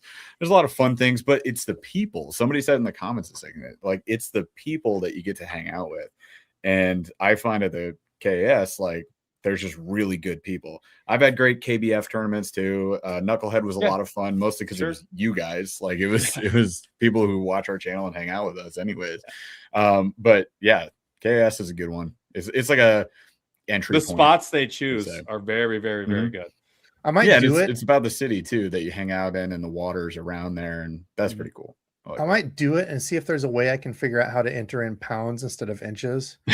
Just don't enter in it. Just show up, dude, and like hang out. And have you fun. Literally don't have to log a single fish. You can just fish with everybody. Just play around, man. Same people are going to win anyway. It is so fun. We'll see. So guest collabs or anything like that. I don't have any guests. Do you guys have any like big guests that you're excited to have on or anything in the works? No big ones in the works, but we bring people on as often as we possibly can. So like you never know. Like if we get a guest, basically Paul and I Instagram messaged that person probably 3 days ago. So like that's generally how it goes. We're like, hey, I mean, we do it to you. We're like, hey Debo, you want to come on the show? Right. But we just kind of grab a buddy, or potentially it could be like a new company or something. Like recently, we've never used them before, but we got a chance to talk to like Hoodoo because they were making changes to manufacturing and bringing them to the US in Texas. And then we had FluxJet on, and that was like, just something new and different, innovative. Like we'll bring them on. Fun. Yeah. And we don't want it to be a commercial, but like we'll give them a platform and we'll talk about it, but we'll try and, learn about it through the podcast together as a community. It's a lot of fun. I like it. Let's see. There was another kayak question. But we got Brian Latimer, right, Paul? B-Lat? Yeah, we'll get him on next week. Oh, yeah. Cool. Get B-Lat on. I'll text him. You have his number? You son of a That'd be gun. sick, actually. Right? That's like the only, it's truly, I don't care about famous people at all. Yeah. B-Lat's one of the very few, and it's just because he's like, I feel like he is like us in that same way. He's a parent. He's a very active parent. He is very transparent about like his journey, what he goes through. He's a hardcore fisherman, but he fishes his way and only his way, which I actually really like. And you could just tell he's a dude. Like he cuts his own grass. He rides like he's just a guy being a dude. Being a dude. And I love that he has his own things outside of fishing too. Like there's just not a lot of people have things outside of fishing, which always is kind of like sucky when they don't. Whether it's like, fitness or Pokemon or whatever, like whatever it ends up being, like there's just two very different stuff that you can have, and it's okay to like other things. Like let me pick two random things: fitness, Pokemon. It's whatever you're into. Lord of the Rings, Lord of the Rings, even whatever. There's a couple questions on this. Has there been any more intel on BPS's buyout of the Hobie stuff? They have not said anything that we've heard. We've talked to a few people. I'm still very interested. I don't think that they know. We've had conversations. We were in talks with Hobie at that time when it happened, and they pumped the brakes on all conversations. And they basically said, don't talk to me until March of this year, 2026. Yeah, we were trying to get the new inflatable iTrek Angler, which I want really bad. I mean, I've always wanted to test out the XR 360 XR. Yeah, never got a chance to test it out. And then the Lynx. We've talked about top tier. Yeah, and we've talked about brands that we would potentially go with, like as like a hey, I'll get paid by a company. If I could work with Hobie, that'd be insane. Hobie would absolutely be on that list. Knowing the new ownership, it makes me very nervous. But like Hobie's on that list because they make great inflatables. They make really good kayaks just in general, and they have something for the river. They have something for big water, and they'd be on the list for us. So I don't know. It's tough. I'm cautiously optimistic. Yep. Let's see. Ooh, yeah. So we'll talk about this more, but that's your Jose, right? I think you're Jose Zapita. Yes, there will be. So I plan on that. I know it kind of stinks, but that'll be the classic will kind of be that. And it'll kind of be a three-way because we have a lot of the same subscribers and followers between the three of us. So if all three of us can plan something, if we get an Airbnb, I don't even know what days the classic is. Is it Friday, Saturday, Sunday? March 15th and 16th or something like that. Whatever that weekend is. I think it'd be a Saturday, Sunday, right? Because I don't know, are you guys going down Friday or 13th? We probably would. If we're flying, we're going out Friday. Okay. So I don't know. Maybe we'll try to figure out something that way. I would like to, but otherwise, I mean, catch us at the classic for sure. Say, hey, stop us. It's the 14th. We are trying to do. We're trying to do a meetup sometime in the spring. Where at? Haven't decided yet. I'd like TBD. I'd like to do it somewhere more south than where we are in Michigan because more people could come. It just opens up access. So we could come west. My thing is like we have a bunch of rods, inflatables, stuff that I can't ship that I'd like to give away. And I'm like, you know what? Now's the time to do it. So we were thinking about just doing a big meetup, maybe doing it where it's kind of like a river cleanup or just something fun that is allows us to give a ton of stuff away. Maybe just do like a fundraiser type deal too, where maybe we work with Autism Anglers and Dana Farber for cancer research and some stuff like that. Maybe we can do somewhere in between where it's like, all the rods are $20 and they're $200 to $300 rods, or whatever. And I'm just going to get as many as I all can. Proceeds and all the proceeds do not benefit me whatsoever. But that would be something we haven't done one of those in a while. In the spring. We should do that. Dude, I am down. I would love to. I am. Yeah, if we can make it like, I don't know, East Illinois or something, kind of in the middle. Sure.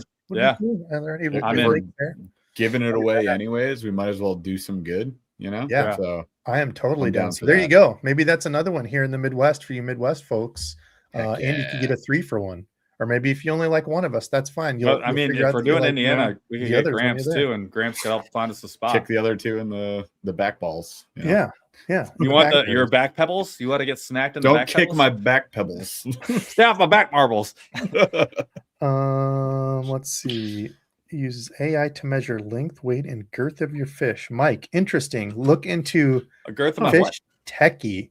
It uses AI to measure length, weight, and girth of your fish. Interesting. What if you had a measuring board? Yeah, or you can just weigh it. Bass are just meant to be weighed. So unless you catch a really big one, you need to get measurements, girth, and all that. Then to make a replica, I get it. But this is made by trout guys who didn't want to you don't want to take the fish out of the water. You net it and you just show it real quick, and then AI takes the picture. I like that. And give you all the measurements. Yeah, I mean it's definitely better for fish handling. This would be a fun one to end on because I wanted to talk to you guys about this. What you thought? Oh, I saw that question. What do you think? Do you recommend it? How was it? Looked fun. Do you want to hit him with the pros? I'll hit him with the cons. Good. Oh, you want to be con man? You'll be con man? I'll be pro man. I'm always con man. So yeah, the Flux. It's all right. Let's look at it this way. Recommending a kayak comes down to how you like to fish in your specific subjective needs. So, in general, would I recommend the FluxJet kayak? Yes. And the pros behind that, I would say, one, it comes with a motor. No other kayak does, except for the Minn Kota Old Town and the Autopilot, right? But at the price point that it's at, you're at a good spot. And the battery that you get with the Autopilot, at least, which does come with a battery, you don't really get a choice on what battery you get. You get what you get, right? In this case, you can pick whatever battery you want. If you already have a battery, you're cool. So I think there's a pro and a con to that. And Paul, piggyback on that one. For me, the only thing you need when you get the FluxJet is a battery. And I think if you already have batteries, some people do, that's cool. And you can use whichever one you want. So you can buy a more budget-friendly battery if you don't want to spend a ton of money. You don't have to buy something crazy fancy. The voltage regulation is great, and I can't believe no other kayak company has ever done this before. That part, when I heard that, was that alone is sick. Choose your battery, 12 to 60 volts. You can run the whole system on it. It's already wired. All you do is plug in. You don't have to drill holes. They're creating rod delete plates, so you can take out the forward-facing rod holders, pick one, take it off. You can put a plate on there, and then you can mount a fish finder, and you can wire it right into the hull. No holes drilled. That's a win. Fits the crate, whatever size crate you want in the back, so there's plenty of space. Lots of space in the open cockpit. Lots of track. I would say you get the two options of forward-facing rod holders. Nice. You do get and there's a lot of space under the seat for the battery, and then around the seat for little 3600 size boxes. You really don't need a crate if you don't want to. We didn't use one. We just threw 2 tackle boxes in there, a couple of rods. I think it's a great throw and go. It's 88 pounds. Yeah, it's 88 pounds. I think rigged though, it's a little bit more, especially if you add a battery. It's still it's still under 120 pounds, I think, total. But it's still light enough that you can throw that thing around when it's fully rigged. We did. It's pretty cool. And then the motor is it's the shallowest running motor you can get, period, the end. You can run it in the gravel. So in skinny water sections, you don't have to get out and walk anymore. You can just run through them. We did. It goes fast enough. If you do a 24 or 36 volt, you're pushing around 5.5 miles an hour, which is plenty. And then the motor itself is the most the cheapest and easiest to maintenance out of all the motors, because you can take the whole thing apart, and they sell all the parts, and they 3D print a lot of them, and you can just contact them and get it. So I think, is that about sum it up, Paul? That's probably that's the majority of the pros. The seat's comfortable too out the box. You don't need anything for it, which is nice. You can add a kayak cushion if you want to. I would probably long term, but it's a comfy seat. Good. Yeah. I would agree. There are some cons for sure. Some of the cons, upriver speed, especially when you don't have a bunch of weight in the kayak, is not going to be great. I think it's probably in the 1.5, 2 mile an hour range, somewhere in there. Running full electric, we experienced in the cold weather because we were in 40 degrees. We saw significant drop off in power as well, probably 25, 30% drop in power. And that, which you would experience with any battery, battery, but we experienced it on the Flux Jet for sure. I also think that you do need a separate battery for your trolling motor. So you're not going to like plug, you can rig it to the same battery, but it would have to be the 12 volt, right? So you're not going to run it through the regulator. So if you put a trolling motor on it, but they're working on that. They're working on it. I actually don't, it's not really, I think it's going to be an okay with a trolling motor. I think it's going to throw the balance off quite a bit. And I don't think it's going to be phenomenal with a trolling motor, but that's just a guess. It's a lot of weight for a kayak of that shape. Right at the prow is very pointed, which is where you get a lot of your speed and efficiency because it actually paddles pretty well. I think once you throw a trolling motor on there, it's going to hurt a lot of things. I don't think it's going to be phenomenal, but I think it will work. I think that when you're sitting down, right where you want your feet to be the widest, which is right in front of the seat, is where they have the controller units, and it pinches in a little bit, so you can't get your feet as wide as I would like. It also means that right where you're plugging things in is where your heel and ankle are, which means you're going to break something. Even with a 90-degree plastic cap for the USB. Plastic cap, I'm going to kick it off, guaranteed. And that will also, because it's low in the deck, is probably going to corrode. Now it's really easy to replace.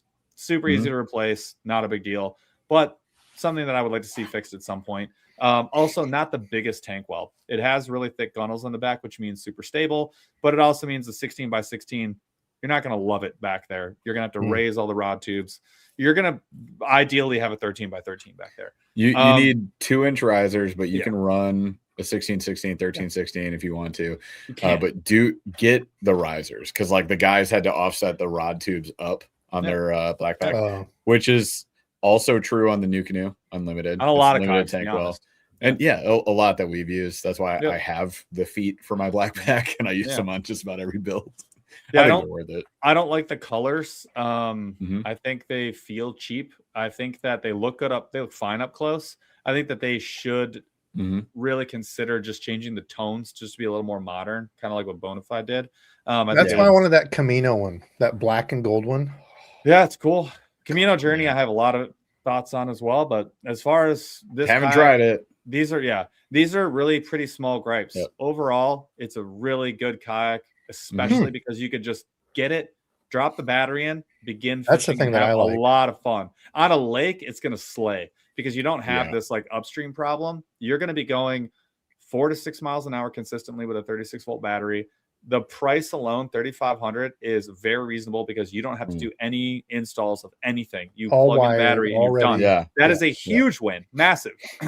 Now, and then it does allow you to plug a bunch of stuff in. Like they have the rear lights all done, set up for you with a plug-in already. Like everything's done. Aqua plug back there. If you want to like run a camera, you can run it right off of that with right off that battery, which is running off your main battery. So it's wonderful.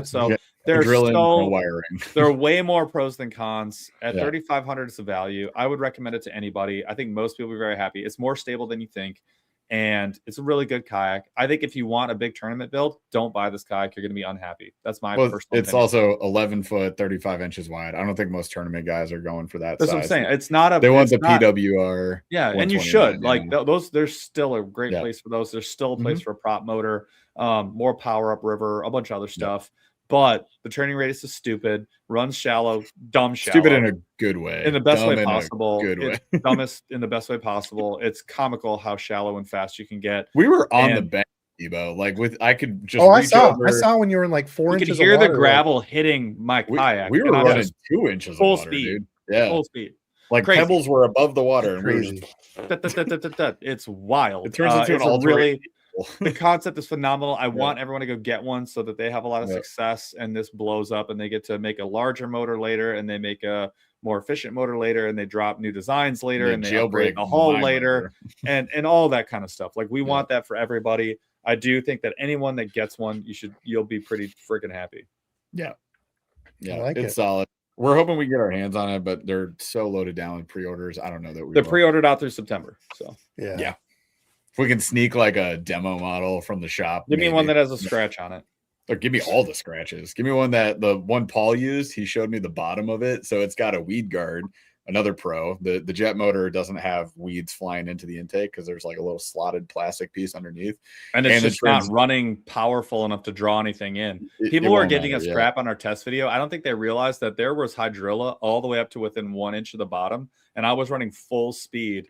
All they saw was the duckweed, and they were like, they saw the duckweed. They're like, it's just duckweed. I'm like, yeah, I ran through the duckweed, which is the worst thing that you could do for a jet motor. Hydrilla was right here. The hydrilla was completely up to the top. I'm telling you, within an inch of the top. I put my fingers in the water, hitting hydrilla. Never, ever even had one scrap go in. We didn't dunk the camera in the water. We should have dunked the camera in the water. I held it right next to the water and called it out. It's and you say that, and it's funny to us, but like to them, it's like, dude, we flew to Sacramento, had 1 day, 6 hours. 1 day. We started at 10 a.m., which is late. We started way later than we wanted to, and we had short daylight, and it was like just not ideal conditions. But we did what we could. The conditions were tough. We tried to plan for everything. We tried to remember everything, and like you just can't. And they're just like, "There's a conspiracy. AAA didn't show the speed," and I'm like, "Dude, sorry." Like they also made their own speed videos. I'm here to tell you that is it the fastest kayak I've ever been in? No. Do you want it to be much faster than what it is? No, because it'll start sucking things into the motor, which you don't want. So it's 5 miles an hour is very fast. Most motors with the NK 180 Pro top out under that or at that. Most motors with the NK 300, which is 10 times heavier, 10 times bigger, and more expensive and less serviceable, goes a 1.5 miles an hour faster than that tops. So like you're in the top 80% for speed. What do you, and then you're in the top 95% percentile for efficiency. I don't know what more you really want. Personally. You're in the top 99.9 percentile for turn radius. Oh, and then you're in the 100 percentile for running shallow. So like what, like do the math on it. Like, you took a 10% hit in speed compared to the fastest motor on the market.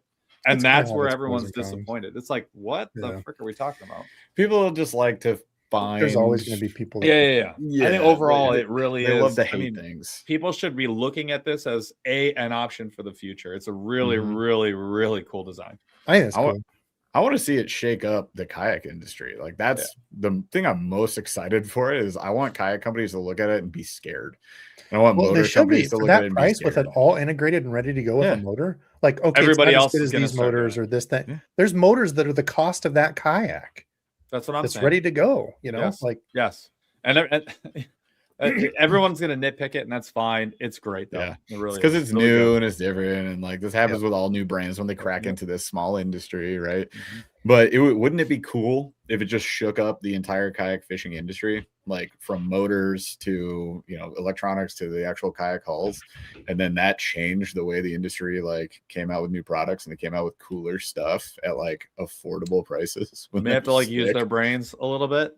I would freaking love that. That's a good thing. That's like the best part about the FlexJet is what it does to the industry. For that stuff for market. Yeah. Yeah, that's an interesting question too. Since maybe we'll end on this one because how are kayak? I know we've done a lot of kayak talk, but these guys are kayak experts. So we're going to pick for what we can. How are kayak companies doing overall? Is it like the boat industry? Not from what I've seen, I don't think. Right? I mean, they continue to grow, right? They're growing, but they're all starting to realize that you can't release a model every single year.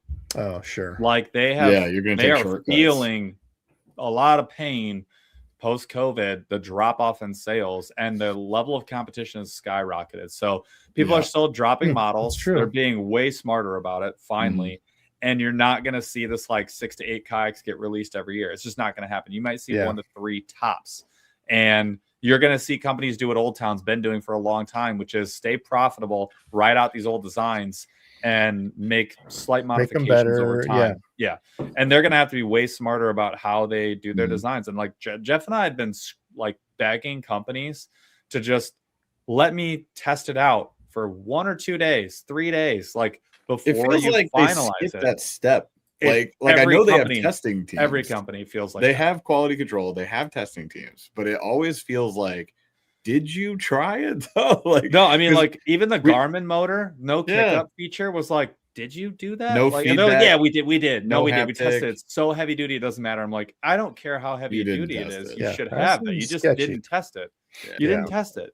And like this is where when people talk about the downfall of ICAST, they're like, this is one of the drawbacks is you are forced into these deadlines to meet media attention, to have your product in people's hands before you really want it to be. Crescent is has taken this one to the chin a couple times because they're rushing to hit a season. Right. And I'm like, you rushed. You rushed the foot steering, you rushed the mounting, you rushed the mounting plate, whatever it is. Crest crest. There's a bunch of stuff where you're like, this wasn't ready. It's okay. It could have been phenomenal. And it might be phenomenal in 6 months, but it's not phenomenal at launch. Right. And it's not what you told people it was going to be. Not Crescent specifically, but like this does happen with a lot of companies. Like the Hammer, it wasn't even close to ready for ICAST. And they had one out there. And we're here in January and people are like, where's the Hammer?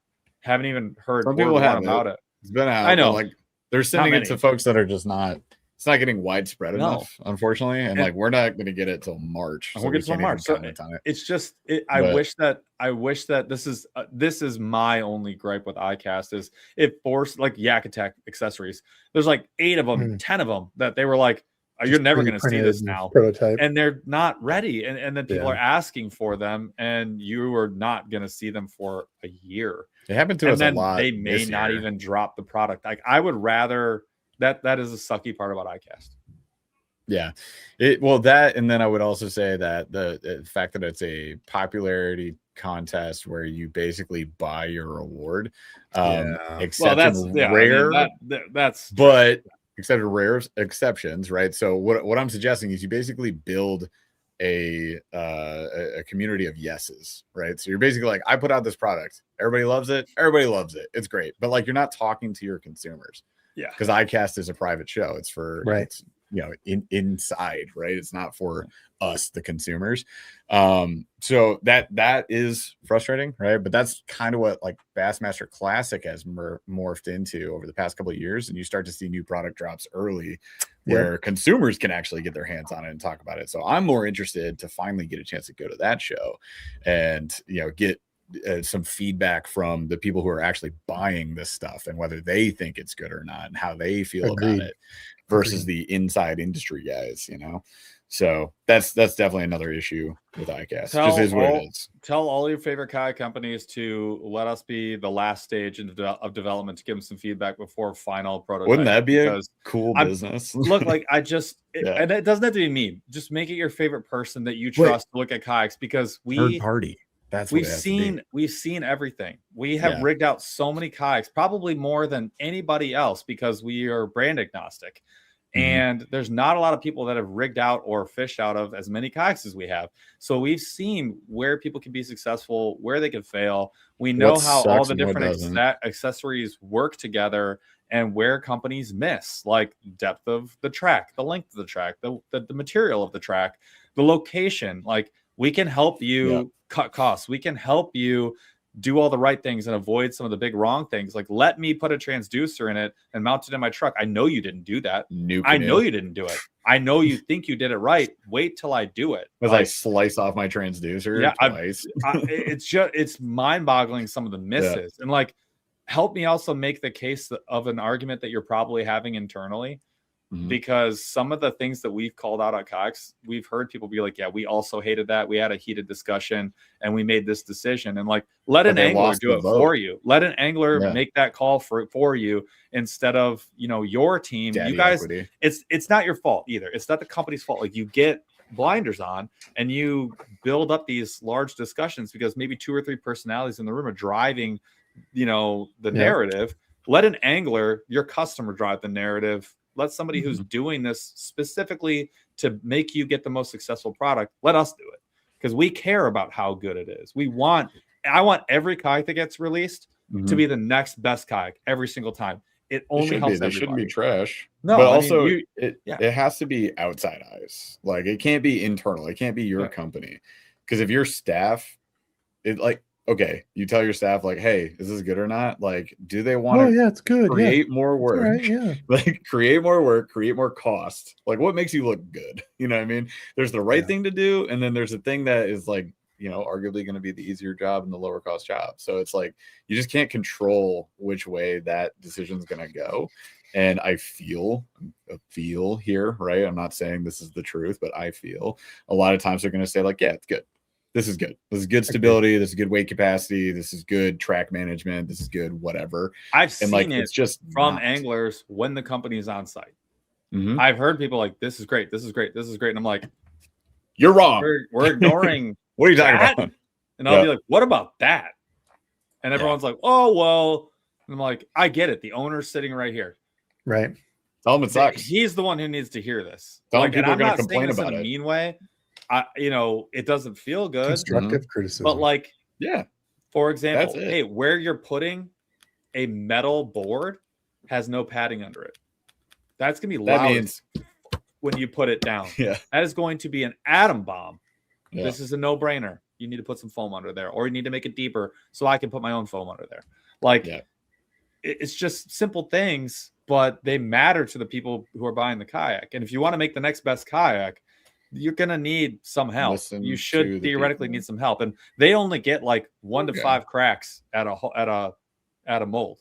It's too expensive to do. It's too expensive to keep messing around. You got to make moves fast. Like, bring someone in at number 3. Yeah. Let them test again at 4, and then you guys do whatever you want with the 5th one, right? Don't wait till it's done and then be like, hey, do you like it? Because guess what? If I hate it, there's nothing you can do. It can't be changed. Yeah, it's too late at that point. And they got to involve outside eyes earlier on. But I mean, I think a lot of companies are scared. There's a lot of proprietary stuff, and like they got to make sure they patent everything. And then you're signing NDAs, and then like it's a lot of hassle. I get it. I got a pen. But I mean, I'll sign that NDA and then have a blast on that kayak and never tell anybody ever about it until it comes out. That's fine. Like, just pay me to do it. I would have a blast with that job. That would be the coolest job ever. By far. If only. If only. We need to find a way to make. We just got to make that job exist, dude. You find that. Do this. I'll find a way for mine to go full time. Boom. Yeah. We're in the money. We got to bring Paul full time. That's like the other thing. I got to talk. Yeah. What the hell? That's tough. When the benefits are good, why would you leave? It's like, tough. It's tough. Yeah. Well, with that, listen, I think we're going to get it. We almost are at 2 hours. Holy crap. World record. Let's go. AAA guys, where can we find you? AAA Anglers on the YouTubes, Instagrams. You already know them. Anything else? Your lives every Wednesday. Now there's the Outdoor Gear Nerds. Oh, and OGN. So you go to at AAANGLERS, AAANGLERS. That'll be on YouTube, Instagram, TikTok. We're on all those things. I linked it in the description below too. So Thank go you, give them a sir. follow. Get them over 1,000. Thanks, Debo. Let's do it. Yeah, we're at 600 on Outdoor Gear Nerds with no videos. I promise there are videos coming. We're working on it. We're working on it. Just there. We filmed a trailer for it today. So that's like progress. And now we just got to start uploading videos. I'm excited. So are we, man. Appreciate it. All right. Well, listen, it was fun. Everybody, we will see you again next Saturday. Thanks for watching. And until next time. See you, nerds.